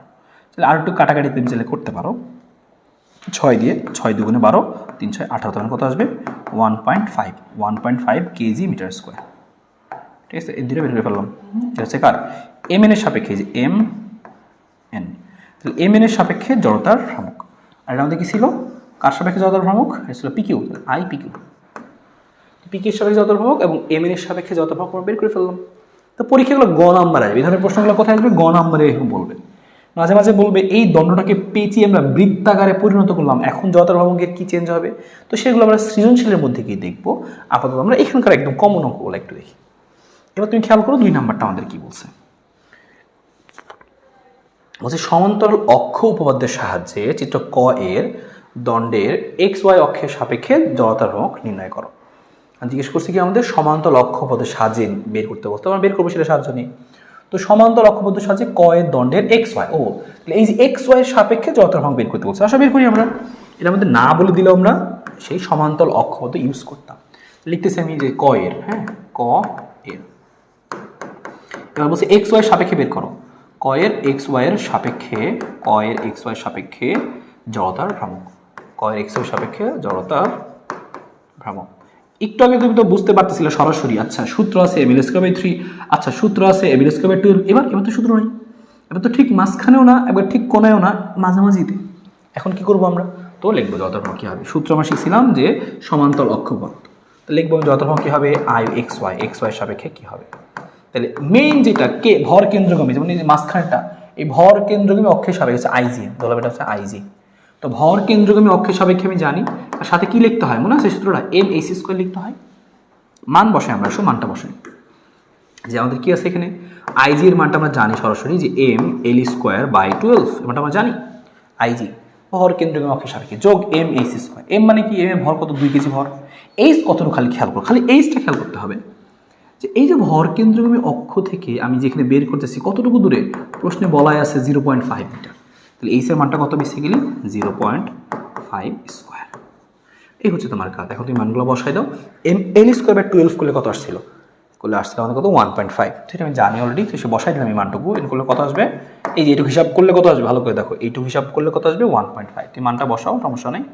আর যোগ কত সেখানে আমাদের, যে যোগ আসছে হচ্ছে 2 ইন্টু একবার হিসাবটা করি আমরা, 0.5 স্কোয়ার কোন ইন্টু কত 2, কত আসে আমাদের 0.5। তো একবার হিসাব করলে কত আসে 2 আসে, শুধু আসে যোগ করলে আসে কত 2 কেজি মিটার স্কোয়ার। কার সাপেক্ষে, এক্স ওয়াই এর সাপেক্ষে, এক্স ওয়াই অক্ষে যেটা ছিল আমাদের সেই অক্ষের সাপেক্ষে। ঠিক আছে, এই হচ্ছে আমাদের জিনিস। ওকে, তো পেয়ে গেলাম আমরা 2 কেজি মিটার স্কোয়ার। গেল, আমরা সহজে বুঝে ফেললাম এই জিনিসটা। 2 নাম্বার। 3 নাম্বারটা একটু খেয়াল করো। 3 নাম্বার আমাদের কি বলছে এখানে, 3 নাম্বারটা আমাদের এখানে কি বলছে, 3 নাম্বার বলছে চিত্র ক্ষয়ের চারটি কি, চিত্র খ কোথায়, এই যে চিত্র খ, চিত্র ক্ষয়ের চারটিতে ইএফ অক্ষের সাপেক্ষে, এই যে ইএফ এই সাপেক্ষে জড়তার মান কত ছিল মনে আছে, আমরা পড়ছিলাম যে এরকম চিত্র যে থাকতো সেদিকে 3/2 এম আর স্কোয়ার, মনে আছে 3/2 এম আর স্কোয়ার ছিল সূত্রটা। যাই হোক, কি চাইছে দেখি, ইএফ অক্ষের সাপেক্ষে প্রতি সেকেন্ডে 20 বার করে ঘোরালে কৌণিক ভরবেগ ও ঘূর্ণন গতিশক্তি নির্ণয় করো। তো আমি লিখবো ঘূর্ণন, আগে লিখি কৌণিক ভরবেগ, এটা বের করতে বলছে। দেখুন কার সাপেক্ষে, বাইশ করতে বলছে ইএফ অক্ষের সাপেক্ষে। তাহলে কয় নাম্বার আমাদের এটা, আমাদের হচ্ছে 3 নাম্বার। লিখি যে ইএফ অক্ষের সাপেক্ষে কৌণিক ভরবেগ, লিখি আমরা ইএফ অক্ষের সাপেক্ষে, ইএফ অক্ষের সাপেক্ষে কত কৌণিক ভরবেগ। ঠিক আছে, সে লিখবো আমরা ইএফ অক্ষের সাপেক্ষে কৌণিক ভরবেগ, কৌণিক ভরবেগ। তো কৌণিক ভরবেগ কি লিখবো, এল লিখবো, তো আমরা এল, এল ইকুয়াল টু কি হবে আই ওমেগা, তাই না। এবার এল ইকুয়াল টু যে আই ওমেগা বলছিলাম, আয়ের স্পেশাল সূত্র থাকলে স্পেশাল সূত্র বসাবো। তো আমি জানি ইএফ অক্ষের সাপেক্ষে জড়তার ভর কত হয়, যে আয়ের সূত্র হবে কত 3/2 এম আর স্কোয়ার। তো আমি একবার লিখবো 3/2 এম আর স্কোয়ার, খালি এম আর স্কোয়ার লিখলে কিন্তু ভুল হইতো। আর ওমেগা কত, ওমেগা যেটা বলা সেটা বসাবো। বলছে প্রতি সেকেন্ডে 20 বার করে ঘুরলে এর কৌণিক ভরবেগ কত, প্রতি সেকেন্ডে 20 বার। এবার তোমাকে একটু বের করা শেখায়, তোমাকে বলছে কি ওমেগার মানটা বলছে প্রতি সেকেন্ডে 20 বার, তার মানে কি 20 রেভলিউশন পার সেকেন্ড, প্রতি সেকেন্ডে 20 বার ঘুরে। এটাকে আমরা করবো কি রেডিয়ান পার সেকেন্ডে নিব। তাহলে কি করবো, এর সাথে গুণ করবো হচ্ছে 2 পাই, 2 পাই গুণ করলে হয়ে যাবে রেডিয়ান পার সেকেন্ড, এটা মনে রাখবা। 2 পাই দিয়ে গুণ করলে কি হয় রেডিয়ান পার সেকেন্ড। তাহলে আমি গুণ করলে কত হবো 20 দুগুণে 40, তাহলে লিখি আমি এখানে আমার মানটা কত 40 পাই। অনেকেই বুঝবে না 40 পাই কই থেকে, এই যে তাকে নাও বলা ছিল 20 বার প্রতি সেকেন্ডে। তো 20 বার প্রতি সেকেন্ডে মানে কি 2 পাই দিয়ে গুণ করলে রেডিয়ান পার সেকেন্ডে হয়ে যাবে। এই যে হিসাবটা করলাম আমি এখান থেকে, হিসাবটা করলে পাওয়া যাবো কি, সুতরাং এল হবে এত কৌণিক ভরবেগ। আমাদের পরবর্তী বলছিল ঘূর্ণন গতিশক্তিও নির্ণয় করো। তো আমি লিখবো, আমরা জানি ঘূর্ণন গতিশক্তি যে কত হবে ইকে, ঘূর্ণন গতিশক্তি ইকে সমান সমান কি হবে আবার আবার, ঠিক আছে, যে ঘূর্ণন গতিশক্তি আমাদের কত হবে, ইকে কি হবে half I omega square, half I omega square, E সমান কি হবে হাফ আই ওমেগা স্কোয়ার। এবার ইকে কি হবে আমাদের এখানে, ইকে হাফ আই ওমেগা স্কোয়ার। আয়ের মানটা কত আমাদের, আই আই আই আই হচ্ছে আই কত হিসেবে বের করছিলাম আমরা আগে 3/2 M R square, 3/2 M R square. আর ওমেগা কত, ওমেগা এই যে বের করছি আমরা 40 পাই, তারপর হয়েছে আমরা 40 পাই। ঠিক আছে, তাহলে হাফ 3/2 এম আর স্কোয়ার 40 পাই স্কোয়ার। গেল আমাদের এই জিনিসটুকু, আমরা এখান থেকে চাইলে হিসাব করে বের করতে পারবো ইকে সমান সমান কত হবে আমাদের। ঠিক আছে, এত সহজ ছিল এটা। আমরা স্পেশালি এখান থেকে দেখি, আমরা পরের দিকটা খেয়াল করি কি বলছে। 4 নাম্বার কি বলছে, যেটা গয়ের দণ্ডটি জিএইচ ও পরে আইজে, হচ্ছে আইজে 1 জোল না, এটা আইজে, এই যে জিএইচ এবং আইজে বলছে উভয় অক্ষের সাপেক্ষে ঘোরানো হইল। এখন জিজ্ঞেস করছে উভয় অক্ষের সাপেক্ষে ঘোরানো হলে কোন অক্ষের দণ্ডটিকে থামাতে অধিক বাধার সম্মুখীন হবে, এটা খেয়াল করে। এটা আমাদের সৃজনশীলে ঘ নম্বরে আসে। অধিক বাধার সম্মুখীন হবে, কোথায় অধিক বাধার সম্মুখীন হবে। লিখে দিচ্ছি আয় বেশি, আয় যত বেশি তত বেশি বাধা। আয় যত বেশি, আয় যত বেশি, তাহলে থামতে তত বেশি বাধা দিতে হবে, থামাতে তত বেশি কষ্ট করতে হবে, থামতে তত বেশি বাধা দিতে হবে, তত বেশি বাধা, থামতে তত বেশি বাধা। ঠিক আছে, আয় যত বেশি, থামতে তত বেশি বাধা প্রয়োগ করতে হবে আর কি। তো এইটুকু কথা মনে রাখো, তো এইটুকু তোমার কাজে লাগবে সরাসরি, থামতে তত বেশি বাধা দিতে হবে। আচ্ছা, এবার তাহলে আমরা কীভাবে করবো? তো প্রথমে আমরা কী করবো, দুই ক্ষেত্রে আই বের করবো, একটা কোথায়, একটা জিএইচ ও পরে কি আইজে। তাহলে জিএইচ এর সাপেক্ষে লেখো, তুমি লিখবো কি ক নম্বরটা 4 নম্বর। তাহলে বিভিন্ন সাপেক্ষেই জড়তার ভ্রমণটা তোমার পরীক্ষায় আসবে, এটা হচ্ছে মেন কথা। ঘ নম্বরগুলো কি আসবে সেটা আমরা সৃজনশীলের মধ্যে গিয়ে দেখবো। তাহলে তোমাকে বলছে প্রথমত যে প্রথমে আইজে বের করি, আইজে, কারণ আইজেটা কি আছে আমাদের ভর কেন্দ্রীয় অক্ষ। তাহলে লিখি আইজে এর সাপেক্ষে, আইজে এর সাপেক্ষে। তো তুমি শিখছিলা যেরকম সিলিন্ডারের ক্ষেত্রে কি হয়, যে সিলিন্ডারের ক্ষেত্রে কি হইতো, লিখতাম আমরা কি যে আই ইকুয়াল টু কি হবে, যে 1/2 mr²। এখন তুমি মান টানগুলো বসাই দিবা। এম এর মান কত লেখা আছে, যে এর মান হচ্ছে 1 কেজি, তো 1 কেজি লিখে দিলে তুমি 1 কেজি, আর সাথে তো হাফ তো আছেই। আর r² কত, আর এর মানটা কত, ব্যাসার্ধ কত 14 সেন্টিমিটার, তুমি মিটার বসাই নেবে 0.14 মিটার স্কোয়ার। এটা বেরোলো তোমার কি, যে আইজে এর সাপেক্ষে, জড়তার ভ্রমণ কি আইজে এর সাপেক্ষে। কিন্তু তোমার তো আরটা লাগবে, এর জন্য মান বের করছো তুমি, যে জড়তার ভ্রমণ বের করছো যে আইজে এর সাপেক্ষে জড়তার ভ্রমণটা হচ্ছে এত কেজি মিটার স্কোয়ার। কিন্তু আরটা বের করতে বলছে জিএইচ এর সাপেক্ষেও বের করতে বলছে। তাহলে কি হবে, তুমি জিএইচ এর সাপেক্ষেও বের করবা। তো খেয়াল করো, তখন তুমি লিখবা যে আবার আবার কি লিখবা, যে আই, এবার কি লিখবা জিএইচ। এবার তুমি খেয়াল করো, তুমি জানতা এটা, তুমি চাইতেছে তারা এইটা, তার মানে কি সমান্তরাল অক্ষ পদ্ধতি বের করতে পারবো আমরা। তো কি লিখবো সূত্র, আমরা জানতাম সূত্র হচ্ছে আইজি প্লাস কি লিখতাম আমরা এম এইচ স্কোয়ার। মানটা বসায়, আইজি এর মানটা এই যে মাত্র বের করছি আমরা, যে আই অফ আইজে, আইজি এর সাপেক্ষে যেটা ছিল সেটা তো আইজি। এম এর মান কত, এম এর মান বলেছে প্রশ্নে, আকৃতি দণ্ড, ভর হচ্ছে 1 কেজি, ওকে। আর এইচ কতটুকু, এই এইচ এর মানটা হচ্ছে, দেখো বলেছে এইটুকু, এইচ কতটুকু দূরে, 60 সেন্টিমিটার। 60 সেন্টিমিটার মানে কি, এই 60 সেন্টিমিটার মানে হচ্ছে, ঠিক আছে, এটা মানে 0.6 বানিয়েছি আমরা, 0.6 মিটার স্কোয়ার। এই যে তোমার কাজ হচ্ছে এই যে বের হয়ে গেল, এই মানটা বসাবা, তাহলে চলে আসবে এখানে। এবার তুমি দেখবা এই দুইটার মধ্যে এই জিএইচ অক্ষের সাপেক্ষে আয় বেশি নাকি আইজে অক্ষের সাপেক্ষে আয় বেশি। লিখে দিছে আগে যে যেই সাপেক্ষে কি হবে, যেই সাপেক্ষে এই যে যেই সাপেক্ষে কি হবে, আয় যত বেশি সেখানে থামাইতে তত বেশি বাধা দিতে হবে, মেইন কথা। এই আর এই অঙ্কটা আমরা সরাসরি সৃজনশীলের মধ্যে গিয়ে দেখবো, এই যে 5 নম্বরটা, এটা আমরা সিকিউ এর মধ্যে গিয়ে দেখবো। সিকিউ এর মধ্যে এরকম সেম অঙ্ক আমরা রাখছি। তো তার মানে এখান থেকে এই প্রশ্ন আসে। আর ঘ নম্বরে আরও এগুলো গ নম্বরের প্রশ্ন কিছু দেখাইলাম। আর ঘ নম্বর স্পেশালি আরও প্রশ্ন আসে, বলবে এই সিলিন্ডারটাকে কোনটাকে ঘোরানো বেশি সহজ, কোনটাকে থামানো বেশি সহজ।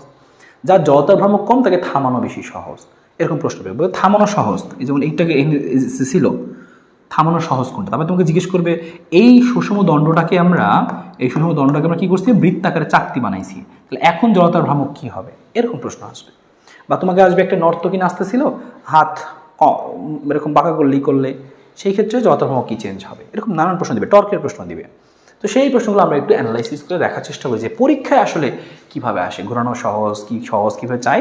আমরা সৃজনশীল একটু আইডিয়া নিই, আমরা সৃজনশীল আইডিয়াটাও নিই। আমরা সিকিউ শুরু করলাম আমরা স্পেশালি। তো তুমি একটু খেয়াল করো, প্রথম রাষ্ট্রের রাজশাহীতে বলছে একটা বৃত্তাকার চাকতি এর তলের সাথে মধ্যবিন্দুগামী লম্ব অক্ষ সাপেক্ষে চিত্র 1 অনুযায়ী ঘুরছে। এই যে আবার চিত্র 2 অনুযায়ী চাকতিটির কি, এই যে লম্ব অক্ষ সাপেক্ষে এক্স ওয়াই সাপেক্ষে ঘুরতেছে। এক্স ওয়াই সাপেক্ষে মানে কি, ওই যে আমাদের উপপাদ্যটা কাজে লাগাতে হবে। জড়তার ভ্রামক কাকে বলে, এই যে হেলে পড়তে হয় কেন। গণনা বলছে প্রথম চিত্রে চক্রগতির ব্যাসার্ধ নির্ণয় করো। তো প্রথম চিত্রে যেটা আমাদের আছে, চক্রগতি ব্যাসার্ধ বের করবো কেমন, সবার আগে আমার লাগবে কি, আমরা জানতাম আই সমান সমান কি এরকম রুট ওভার, কে সমান সমান চক্রগতি ব্যাসার্ধ কত লাগবে এরকম, যে কে সমান সমান root over I by M, তাই না। এবার তোমার লাগবে কি জড়তার ভ্রামক আই লাগবে। তো আই বের করবো কেমনে, তো এরকম যখন ছিল আমাদের টাইপ, তো তখন সেই ক্ষেত্রে আমাদের জড়তার ভ্রামক কি হইতো, জড়তার ভ্রামক তুমি চাইলে বের করে নিতে পারতাম। তো এখানে না বের করলেও হইতো, আমি বের করে নিতে পারতাম যে আই ইকুয়াল টু কি ছিল আমাদের, যে এম আর স্কোয়ার বাই 2, তাহলে কে সমান সমান কি হবে root over I by M. তুমি যদি ভাগ করো এই মানটুকু বসায় দাও দেখবো কত আসবে r/√2 এরকম আসছে আর কি। তো তুমি এভাবে বের করে নিয়ে তারপর তুমি বসাইতে পারতো যে r/√2, r এর মান দেওয়া ছিল আর √2 তো আছে, শেষ। এই হচ্ছে কাজ। আর না হলে তুমি এই কাজে করতে পারতা যে এইটুকুর মান আগে বের করে নিছো, তারপরে i আর m এর মান বসাইছো, এভাবে করলে এটাই আসতো। এটা একটা জিনিস আমাদের। তারপর আমাদের কি বলছে ঘ নম্বরটা কি বলছে খেয়াল করো, যে বলছে উদ্দীপকে মানে কোন অক্ষের সাপেক্ষে ঘোরানো সহজ হবে। তাহলে আমি কি করবো, কোন কোন অক্ষ আছে এখানে, একটা অক্ষ আছে ab আর একটা অক্ষ আছে কি xy। তো দুই অক্ষের সাপেক্ষেই জড়তার ভ্রামক বের করবো, বের করে দেখবো কোন অক্ষে জড়তা কম। তো আমরা সূত্রে জানি ab এর সাপেক্ষে কি হবে, একটু লিখছি আমরা এই যে, তো ab এর সাপেক্ষে কি হবে m r², half m r², বসালাম। xy সাপেক্ষে কি হবে খেয়াল করো, এই যে xyটা আমরা আরেকবার বের করি, x এর সাপেক্ষে কি হবে, তাহলে x y এর সাপেক্ষে জড়তার ভ্রামক কি হবে, আমি ভর কেন্দ্রগামী অক্ষের সাপেক্ষে জানি, আর সাথে কি হবে m/h²। আর ভর কেন্দ্রগামী অক্ষের সাপেক্ষে এটা বসাবা m/h² কত, m এর মানটা দেওয়া আছে ভর, আর h কতটুকু, এই যে হচ্ছে h এর মানটুকু আমাদের লেখা আছে 0.25 এরকম। তো আমরা আসলে খেয়াল করি, জাস্ট মানটা এখান থেকে চেক করি। দেখো এই যে সেটা, যে ab যেটা ছিল আমাদের ভর কেন্দ্রগামী মাঝখানের সাপেক্ষে, এই যে ig, ig মানে কোনটা, এই যে ভর কেন্দ্রগামী অক্ষ কোনটা ছিল, এটা কি ভর কেন্দ্র অক্ষ ছিল মানে ab, এটা b। তাহলে ভর কেন্দ্রগামী অক্ষেরটা আমি জানি, এই ab-টা আমি জানি, যেটা আগে বের করছিলাম। সাথে কি বসবে, m বসবে আর হচ্ছে h² বসবে, শেষ। হ্যাঁ, তো এটা আসলে চাইলে পারা যাবে। মান বের করছে এবং খেয়াল করে দেখলাম যে x y এর সাপেক্ষে জড়তার ভ্রামকটা কম হয়, তাহলে ওইখানে ঘোরানো সহজ। এটা খুবই সহজ একটা প্রশ্ন ছিল, রাজশাহীতে এসে। তারপর চট্টগ্রামতে এসে একটা প্রশ্ন হচ্ছে, খেয়াল করো চট্টগ্রামতে এসে কি বলছে, বলছে যে আচ্ছা ঠিক আছে, এই হচ্ছে আমাদের অবস্থা, এ বল প্রয়োগ করছি আমরা এইভাবে, আর ব্যাসার্ধ দূরত্ব আছে, ব্যাসার্ধ ভেক্টর আর দেওয়া, বলছে যে বল ভেক্টর এত দেওয়া, আর শুরুতে এত rpm এ ঘুরতেছিল, অতপর 3 সেকেন্ড ব্যাপী বল প্রয়োগ করা হলো, টর্ক প্রয়োগ করা হলো। গণ জিজ্ঞেস করছে বস্তুর উপর ক্রিয়াশীল টর্কের মান বের করো। তো টর্ক আমরা শিখছিলাম এরকম যে টাউ সমান কি হয়, r ইন্টু f এর ব্যাসার্ধ ভেক্টর আর বলের ভেক্টর গুণফল। তাই এই ভেক্টর গুণফলটা করে ফেললাম, এই যে শিখছিলাম আমরা কীভাবে ভেক্টর গুণফল করতে হয়, i j k r এর মানগুলো বসাই দিলাম, f এর মানগুলো বসালাম। তবে খেয়াল রাখতে হবে অবশ্যই rটা আগে, r ক্রস f এটা আগে। তো আমি r বসালাম, f বসালাম, বসাবো এটা আসলো আমাদের। আর এটা পরে আমরা মান বের করবো, মানকে বের করে √(-2², 5² 6², এই যে মানটা চলে আসলো এইভাবে। জাস্ট এটা খুবই সহজ, ভেক্টরের নিয়ম থেকে বের করতে পারি, এই সূত্র আমরা আগে দেখে আসছি, একটু পারা যাবে। পরবর্তী আমাদের কি বলছে, যে বল প্রয়োগের পূর্বে ও পরে পর্যায়কালের তুলনা করো।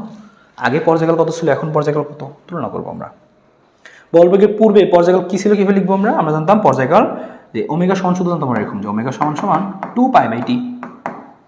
তো বল প্রয়োগের পূর্বে কৌণিক বেগ যেটা ছিল, ওই দেখো 2π/t, সেখান থেকে t কত আসবে, 2π/ω0। ω0 কত, 2πn/t। এটা কেন লিখলাম খেয়াল করতে হবে, লেখা ছিল আমাদের এখানে, দেখি এখানে কি লেখা ছিল খেয়াল করো, পরে দেখো যে বস্তুটি শুরুতে 200 rpm এ ঘুরতেছিল, 200 rpm এ ঘুরতেছিল, মানে ওমেগার মান কত 200 rpm। তো এটাকে রেডিয়ান পার সেকেন্ড বানাবো কিভাবে, বানাবো হচ্ছে এইভাবে, 2πn/t, n এর মানটা 200, rpm মানে কি প্রতি মিনিটে, রোটেশন পার মিনিট, মানে t এর মান কত 60 সেকেন্ড। তাহলে 2πn/t থেকে আমি কি করলাম, এখান থেকে এটাকে রেডিয়ান পার সেকেন্ডে নিয়ে আসলাম। বা তুমি চাইলে সরাসরি কি করতে পারতাম, 200 rpm ওর সাথে তুমি কি করতা 2π/60 তে ভাগ, মানে সূত্রটাই মনে রাখতে পারো সরাসরি, 2πn/t। এখান থেকে আমি এই মানটা বসায় রেডিয়ান পার সেকেন্ডে নিয়ে আসলাম। এটা শুরুটা ছিল। এর পরবর্তী কি হয়েছে, পরে টর্ক প্রয়োগ করা হয়েছে, পরে টর্ক কতটুকু প্রয়োগ করছি, গ নাম্বার থেকে পাইছি এত টর্ক প্রয়োগ করা হয়েছে। তো টর্ক প্রয়োগ করা হলে সেই ক্ষেত্রে আবার পর্যায়কাল চেঞ্জ হয়ে যাবে। তো কীভাবে চেঞ্জ হবে খেয়াল করো, আমি এখান থেকে অঙ্ক করে দেখবো টর্ক প্রয়োগ করার ফলে এখানে আসলে কৌণিক ত্বরণ কতটুকু হয়েছে। আমরা জানতাম টাউ সমান i আলফা, তাহলে আলফা সমান কি হবে, টাউ/i, i মানে কত m/r², m দেওয়া আর দেওয়া সব কিছু দেওয়া ছিল আমাদের উদ্দীপকে। আর এর মানটা আমার ব্যাসার্ধ দেওয়া ছিল, ওই যে ব্যাসার্ধ ভেক্টর ছিল না, ব্যাসার্ধ পাইছি আমরা, বস্তুটির ভর দেওয়া ছিল। তাহলে সেখান থেকে পাইছি আমি কি আলফা, যে আলফা কত আসবে, হ্যাঁ আলফার মানটা কত, আমার তো আলফা দরকার না, এই অঙ্কে আমার দরকার ছিল কি পর্যায়কাল। তো পর্যায়কাল কি মানে কি, সেই তো আগের মতোই যে 2π/ω, কিন্তু এটা শেষের ওমেগা, ফাইনাল ওমেগা। তো আমি কি জানতাম, আমি শুধুমাত্র আদি কৌণিক বেগটা জানি, আদিতে ওমেগা নট জানি, কিন্তু আমার দরকার কি ফাইনাল ওমেগা। তো এই সূত্র আমরা দেখছি আর কি, এই সূত্র লেখা যায় যে ওমেগা সমান কি লেখা যায়, omega not plus alpha into T. তো মান বসাও, ওমেগা নটের মান তুমি আগেই জানতা, গণম এই যে এখানে আলফার মানটা বের করছো মাত্র, আর টি এর মানটা তুমি জানো কয় সেকেন্ড, 3 সেকেন্ড। তো বসাই দিলা, চলে আসলো এত রেডিয়ান পার সেকেন্ড। এবার তুমি ফাইনাল ওমেগা জানো, তাহলে ফাইনাল তুমি পর্যায়কাল বের করতে পারবে। এই যে অঙ্কগুলো কিন্তু স্টেপ ছিল অনেকগুলো, এই অঙ্ক অনেকেই মাথায় আসবে না, বাসা থেকে প্র্যাকটিস করে যেতে হবে অঙ্কগুলো।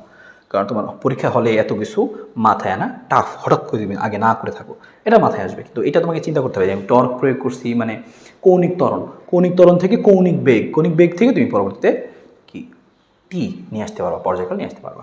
এটা কিন্তু একটু তোমাকে প্র্যাকটিসে রাখতে হলে কিন্তু পারবা না।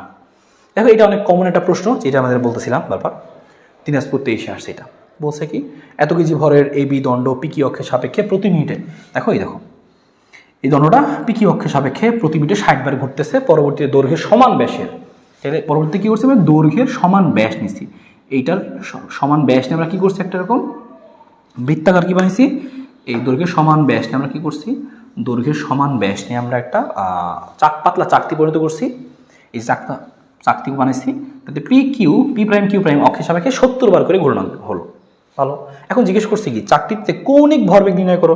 কৌণিক ভরবেগ এল এর সূত্র আমরা কি জানি, এল সমান আমরা কি জানি যে আই ওমেগা, তাই না?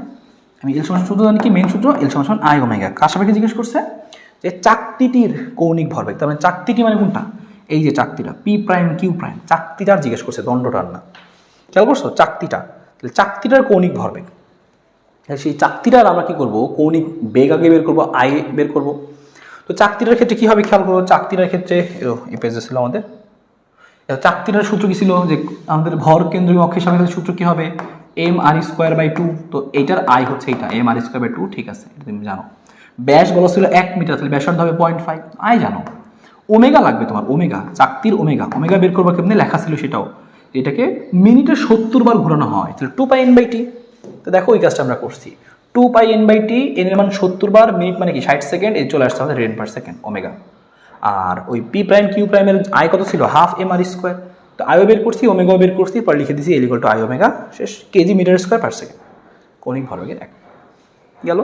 এটা আমাদের প্রশ্ন ছিল। অপস কে হওয়া, তাহলে আমরা এটা দেখলাম। এবার আমরা দেখি যেখানে ঘ নাম্বার কি বলছিল আমাদের, বলছিল কোন ক্ষেত্রে ঘূর্ণনের জন্য কম গতিশক্তির প্রয়োজন হবে। তোমাকে দেখতে হবে কোন ক্ষেত্রে ঘূর্ণনের জন্য কম গতিশক্তি লাগে, গতিশক্তি বের করবো আমরা। তো দণ্ডটা যখন ছিল, দণ্ডের ক্ষেত্রে কৌণিক গতিশক্তি বের করবো, সূত্র কি জানি যে হাফ আই ওমেগা স্কোয়ার। তো আই কত হবে, যেহেতু দণ্ডটা ছিল প্রান্তগামী অক্ষের সাপেক্ষে ঘুরতেছিল, তাহলে এম এল স্কোয়ার বাই 3। তো আই বের করে নিলাম, ওমেগা কেমনি বের করবো, 2πn/t, মিনিটে 60 বার ঘুরতেছিল, এখান থেকে আসে কত 6.28। তো সেই ক্ষেত্রে বের করছি আমি একবার। সেমভাবে চাকতির ক্ষেত্রে লিখবো আমরা হাফ আই ওমেগা স্কোয়ার। চাকতির ক্ষেত্রে তো আমার আই জানাই আছে, ওমেগাও জানা আছে, সব কিছু বসাই দিলাম। খেয়াল করলাম এখানে আছে 3.29, এখানে আছে 1.68, মানে চাকতির ক্ষেত্রে কম শক্তি লাগছে ঘূর্ণন গতিশক্তি, তো সেটা বলে দিব। সিম্পল ছিল, এটার মধ্যে কোনো ঝামেলা ছিল না, খুবই সিম্পলে বের করতে পারতাম। এবং সেম একই প্রশ্ন দেখছি, একই প্রশ্ন বারবার আসবে যে দণ্ডটি যত হয় কত, এই দণ্ড প্রান্তগামী অক্ষের সাপেক্ষে এম এল স্কোয়ার বাই 3, মান বসাইছে এম এল স্কোয়ার বাই 3, শেষ। ঘ নম্বর কি বলছে, যদি দণ্ডটিকে 1 মিটার ব্যাসের পাতলা চাকতিতে পরিণত করতা, জড়তার ভ্রমণকে কি পরিবর্তন হইতো। সেম কাহিনী, তুমি এই দণ্ডটাকে নিয়ে কি করছো, 1 মিটার ব্যাসের একটা পাতলা চাকতি বানাইছো, তখন সেই ক্ষেত্রে কি হবে। তো সেই ক্ষেত্রে এই যে লম্বভাবে গমন অক্ষের সাপেক্ষে কিছু বলা নাই, কোন অক্ষের সাপেক্ষে বলছে বলে নাই, কিছু না বলে বুঝি নেবা কোন অক্ষের সাপেক্ষে, এই যে ভর কেন্দ্রগামী যে লম্ব অক্ষের সাপেক্ষে। তখন কি লিখবা হাফ এম আর স্কোয়ার, আর এর মান কত বলছে 1 মিটার ব্যাস, তাহলে ব্যাসার্ধ 0.5, হাফ এম আর স্কোয়ার বসাইলা, তুমি লিখলা কি আগের জড়তার ভ্রমণ এখনকার ভ্রমণ চেঞ্জ, তার মানে চেঞ্জ হবে, পরিবর্তন হবে। এটা খুবই সহজ ছিল, ঢাকাতে আসছিল এরকম প্রশ্ন, এখানে প্রশ্ন দেওয়া আছে। তো এই প্রশ্ন তুমি একটু নিজে করবা, এই আর স্কোয়ার ওমেগা, এটা তোমার জন্য এই যাবে থাকলো, এটা এই যাবে থাকলো, আমি এই আরও সামনে কিছু অঙ্ক করে দেবো তোমাকে। এই অঙ্কটাও সেম, যে বলছে পি কিউ এর সাপেক্ষে জড়তার ভ্রমণ এম এল স্কোয়ার বাই 12, বলছে এক্স ও পি কিউ কোন সাপেক্ষে জড়তার ভ্রমণ বেশি হবে, এই সাপেক্ষে বের করবা। এখানে এম এল স্কোয়ার বাই 3 দিয়ে বের করবা, দেখবো কার মানটা, কার আই বেশি। আই বেশি হলে কি হবে, যে এই যে জড়তার ভ্রমণও বেশি হবে, তো বলেই তো দিচ্ছে জড়তার ভ্রমণ বেশি, তো কোনটা বেশি হবে, এটা খুবই সহজ হবে, বের করতে পারবা।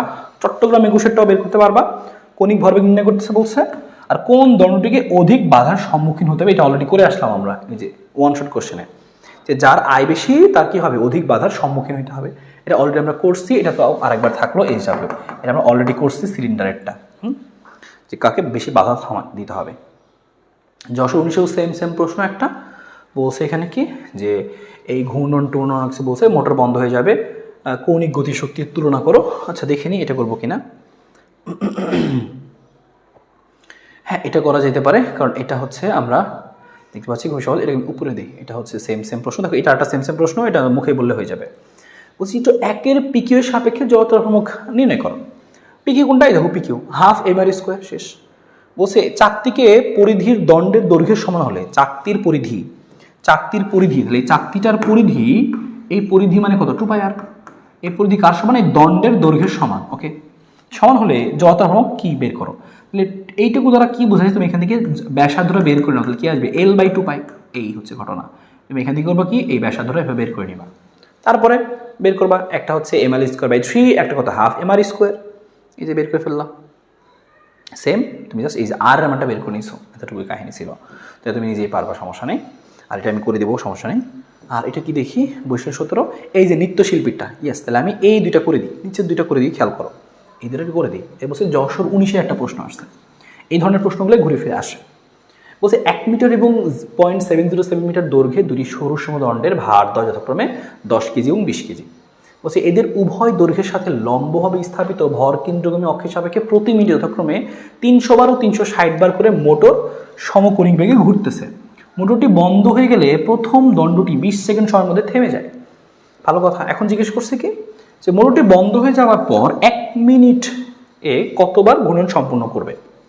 আমি কি বের করি যে মোটরটা বন্ধ হওয়ার সময় আসলে কতটুকু কৌণিক সরণ ঘটবে। তো আমি সূত্র শিখছিলাম এরকম, এটা কোথা থেকে শিখছিলাম, এই সূত্রটা দেখতে হচ্ছে এখান থেকে আসছে।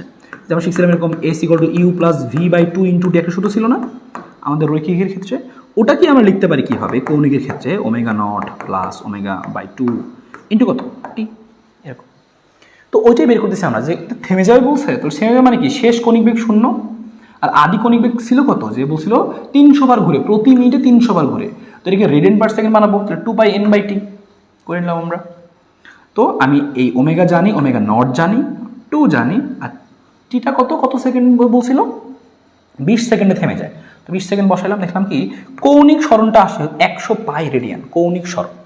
তো কৌণিক সরণ যদি আমাদের কি হয় 100 পাই রেডিয়ান হয়, তাহলে ঘূর্ণন সংখ্যা কত হবে, এই একটা সূত্র মনে রাখবা, যে থিটা সমান হচ্ছে 2n পাই বা 2πn। থিটা সমান কি হবে 2πn, 2πn। কারণ একবার যদি ঘুরে তাহলে কতটুকু অতিক্রম করে 2 পাই, তাহলে n বার ঘুরলে কত অতিক্রম করবে 2πn। এটা হচ্ছে সরণ। তাহলে এখান থেকে n কি হবে θ/2π, থিটা মান বের করছো, পাই বের করছো 50 বার, তার মানে বুঝলাম কি থামার পূর্বে 50 বার ঘুরবে। গেল। বলছে ঘূর্ণন দণ্ডের কৌণিক গতিশক্তির তুলনা করো। আমরা কি লিখবো, যে প্রথমটার কৌণিক গতিশক্তি কি হবে, হাফ I1 ω1²। আই কত আমাদের, এই ওমেগা তো বের করছিলাম আমরা এখানে, আমি কত 10 পাই, যে প্রথমটা 10 পাই। আর I1 কত আমি বের করে নিছি, প্রথমটা হচ্ছে এই সরু সুষমদণ্ড ml²/12, মান বসালাম, শেষ। দ্বিতীয়টাও সেম কাহিনী, হাফ I2 ω2²। ওমেগা বের করবো কিভাবে, এই যে প্রতি মিনিটে 360 বার ঘুরে, তাহলে বের করলাম আমি 2πn/t, 12 পাই। আর জড়তার ভ্রামক কত, ml²/12। কিন্তু এবারের মানটা একটু আলাদা, এই মানটা বসাই নিলাম। তো তুমি দেখলা এখানে একটা কৌণিক গতিশক্তি আসছে, এখানে একটা কৌণিক গতিশক্তি আসছে। তো তুমি দেখবে যে কৌণিক গতিশক্তি কোনটার ক্ষেত্রে বেশি হবে, দ্বিতীয়টার। একটু প্র্যাকটিস করতে হবে, অঙ্কগুলো একটু প্র্যাকটিস না করলে পরীক্ষার জন্য একটু একদম টাফ হয়ে যায় আসলে, একদম পরীক্ষার হলে বসে করা। আর নৃত্যশিল্পীর অঙ্কটা করে আমরা এখান থেকে শেষ করবো। হ্যাঁ, নৃত্যশিল্পী অঙ্কটা আমাদের এখান থেকে শেষ। কি বলছে, যে এত কেজি ভরের একজন নৃত্যশিল্পী 2 হাত প্রসারিত করে ঘুরতেছে আর কি, হ্যাঁ, মিনিটে 20 বার ঘুরতে পারেন। তিনি সঙ্গীতের সাথে তাল মেলানোর চেষ্টা করতেছিলেন। বলছে গণনা বলছে নৃত্যশিল্পীকে সঙ্গীতের সাথে ঐক্যতানিক হতে মিনিটে 30 বার ঘুরলে, মিনিটে 30 বার ঘুরতে হলে জড়তার ভ্রামকদ্বয়ের তুলনা করো। এবার কি করবা তুমি, তোমাকে বলেই দিছে এখানে যে নৃত্যশিল্পীকে সঙ্গীতের সাথে ঐক্যতানিক হতে মিনিটে 30 বার ঘুরলে, মিনিটে কতবার ঘুরতেছে 30 বার, জড়তার ভ্রামকদের তুলনা করো। জড়তার ভ্রামক একটু চেঞ্জ হবে এখানে, খেয়াল করো। যেহেতু সে তার কি সেম থাকবে, কৌণিক ভরবেগ সংরক্ষিত থাকবে, বলছিলাম এই কথাটা, কৌণিক ভরবেগ সংরক্ষিত হয়। তো কৌণিক ভরবেগ যে সংরক্ষিত হবে, তুমি কি লিখবা, L = I1 ω1 = I2 ω2। এটা তোমার দরকার কি, তোমার দরকার হচ্ছে এই জড়তার ভ্রামকদের তুলনা করতে বলছো ওরা, তাহলে কি লিখবা I1/I2 = ω2/ω1। এখন তোমার কাজ হচ্ছে ω2 এর মান বসানো আর ω1 মান বসানো। প্রথমে কতবার করে ঘুরতেছিল, মিনিটে কয়বার, মিনিটে হচ্ছে প্রথমে 20 বার। তুমি লিখবা ω = 2πn/t, সূত্র জানি আমরা, ω কত, 2πn/t, এর মানে কত 20, আর টি কত, মিনিটে মানে কত 60।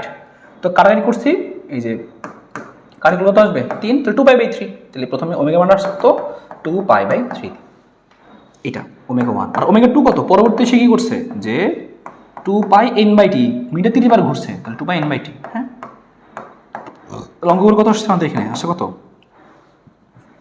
আসছে কত? n2 না n2 রুট কাটা তাহলে পাই আসছে। তাহলে একবার ওমেগা পাই আর একবার ওমেগা কত? 2π/3 বসাই দিছি। পাই এটা কত? 2π/3 বসাইছি, এত আসছে, এত গুণ। তো তোমাকে জাস্ট এতটুকুই মনে রাখতে বলছিলাম যে তোমার কৌণিক ভরবেগটা সংরক্ষিত হয়। তুমি যদি ওমেগা চেঞ্জ করো তাহলে আই চেঞ্জ হবে, আই চেঞ্জ করলে ওমেগা চেঞ্জ হবে, এরকম। ঠিক আছে। আর লাস্টের প্রশ্ন আমাদের কী ছিল, কী বলছিল যে উদ্দীপকের নৃত্যশিল্পীর পরিবর্তিত কৌণিক গতিশক্তি দ্বিগুণ হবে কিনা। তুমি করবা যে পরিবর্তিত কৌণিক গতিশক্তি কত গুণ হয়, তুমি লিখবে হবে যে আগে কৌণিক গতিশক্তি ছিল ½ I1 ω1², আর পরবর্তীতে কৌণিক গতিশক্তি হয়েছে ½ I2 ω2²। ওকে, তো হাফটা কাটাপাটা গেল। I2 এর মান কত? I2 এর মান পাইছিলাম আমরা কত? ওই যে উদ্দীপক থেকে পাইছিলাম যে 2/3I। এটা কই পাইছিলাম? এই যে এখানে পাইছিলাম আমরা, এই যে I2 পাইছিলাম 2/3I1। ওকে, আর I1 এর মান তো I1। ওমেগার মান কত? ওমেগার মান ছিল পাই, আর আরেকটা ওমেগার মান ছিল কত? যে 2π/3, মনে নেই? 2π/3। তো সেটাই বসাইছি, দুইটা আমি ওমেগা বসাইছি, কাটাকাটি করলাম, দেখলাম আসছে 1.5। তার মানে দ্বিগুণ হয় নাই, 1.5 গুণ হয়েছে। খেয়াল করলা যে আসলে এখানকার আমাদের প্রশ্নগুলো কতভাবে আসতে পারে। তো এই ছিল আমাদের এখানকার প্রশ্ন, টোটাল প্রশ্ন। এখান থেকে এত রকমভাবে পরীক্ষা আসতে পারে। এখন তোমার কাজ সুন্দরভাবে এইটুকু জিনিস কমপ্লিট করে ফেলা। আমাদের এই প্রত্যেকটা টাইপ, যেমন কৌণিক আমাদের যেটা ছিল কেন্দ্রমুখী বল ব্যবহার, এটা খুব ভালো করে দেখবা। তারপরে জড়তার খুব ভালো করে দেখবা। প্রত্যেকটা সূত্র, বিশেষ করে কোথায় কোথায় ফোকাস দিবা, যে বিশেষ কয়েকটা বস্তুর জড়তার ভ্রামক ছিল, তো সেটা তারপর ওই যে আমাদের সমান্তরাল অক্ষবদ্ধ, সেটা সূত্রগুলো কিন্তু মনে রাখতেই হবে যে কোন অক্ষের সাপেক্ষে জড়তার ভ্রামক কতক্ষণে, না পারলে তুমি পারবা না। এরপর তুমি একটু প্র্যাকটিস করো কৌণিক ভরবেগ, টর্ক, কৌণিক গতিশক্তি, গুণন গতিশক্তি, এগুলো দিয়ে পরীক্ষা হলে খুব দ্রুত মাথায় আসে। এত কঠিন না, সহজই, ছোটোই, কিন্তু একটু মাথায় আনতে হবে, একটু প্র্যাকটিস করতে হবে। আমি ধরাই দিলাম জিনিসগুলো কীভাবে আসতে পারে। জড়তার ভ্রামক বের করতে বলতে পারে, বলবে এই অক্ষের সাপেক্ষে কত, এই অক্ষের সাপেক্ষে না হলে এই অক্ষের সাপেক্ষে বের করো, কোন অক্ষের সাপেক্ষে ঘুরানো সহজ, কোন অক্ষের সাপেক্ষে তোমাকে বলবে যে মানে থামানো সহজ, বা জড়তার ভ্রামক বেশি, জড়তার ভ্রামকদের তুলনা করো, কৌণিক ভরবেগের সংরক্ষণ নীতি দিয়ে অঙ্ক আসে, ওই নৃত্যশিল্পীরটা, এরকম যেইগুলো দেখলাম এগুলো থেকে ঘুরে ফিরে আসবে ইনশাল্লাহ। একটু প্র্যাকটিস তুমি করো। অথবা বলবে এই যে সরু সমদণ্ডকে প্যাঁচা বৃত্তাকার বানালাম, তাহলে এখন কি হবে, এরকম তো করে ফেলো ইনশাল্লাহ, দেখবে এখান থেকে সুন্দরভাবে ক্লিয়ার হয়ে যাবে। আর লিফট, রকেট, এগুলো সূত্রগুলো মাথায় রেখো, যদি কখনো আসে তো হয়ে গেল। ঠিক আছে, ভালো থাকো, সুস্থ থাকো, দেখা হবে সবার সাথে। আল্লাহ হাফেজ।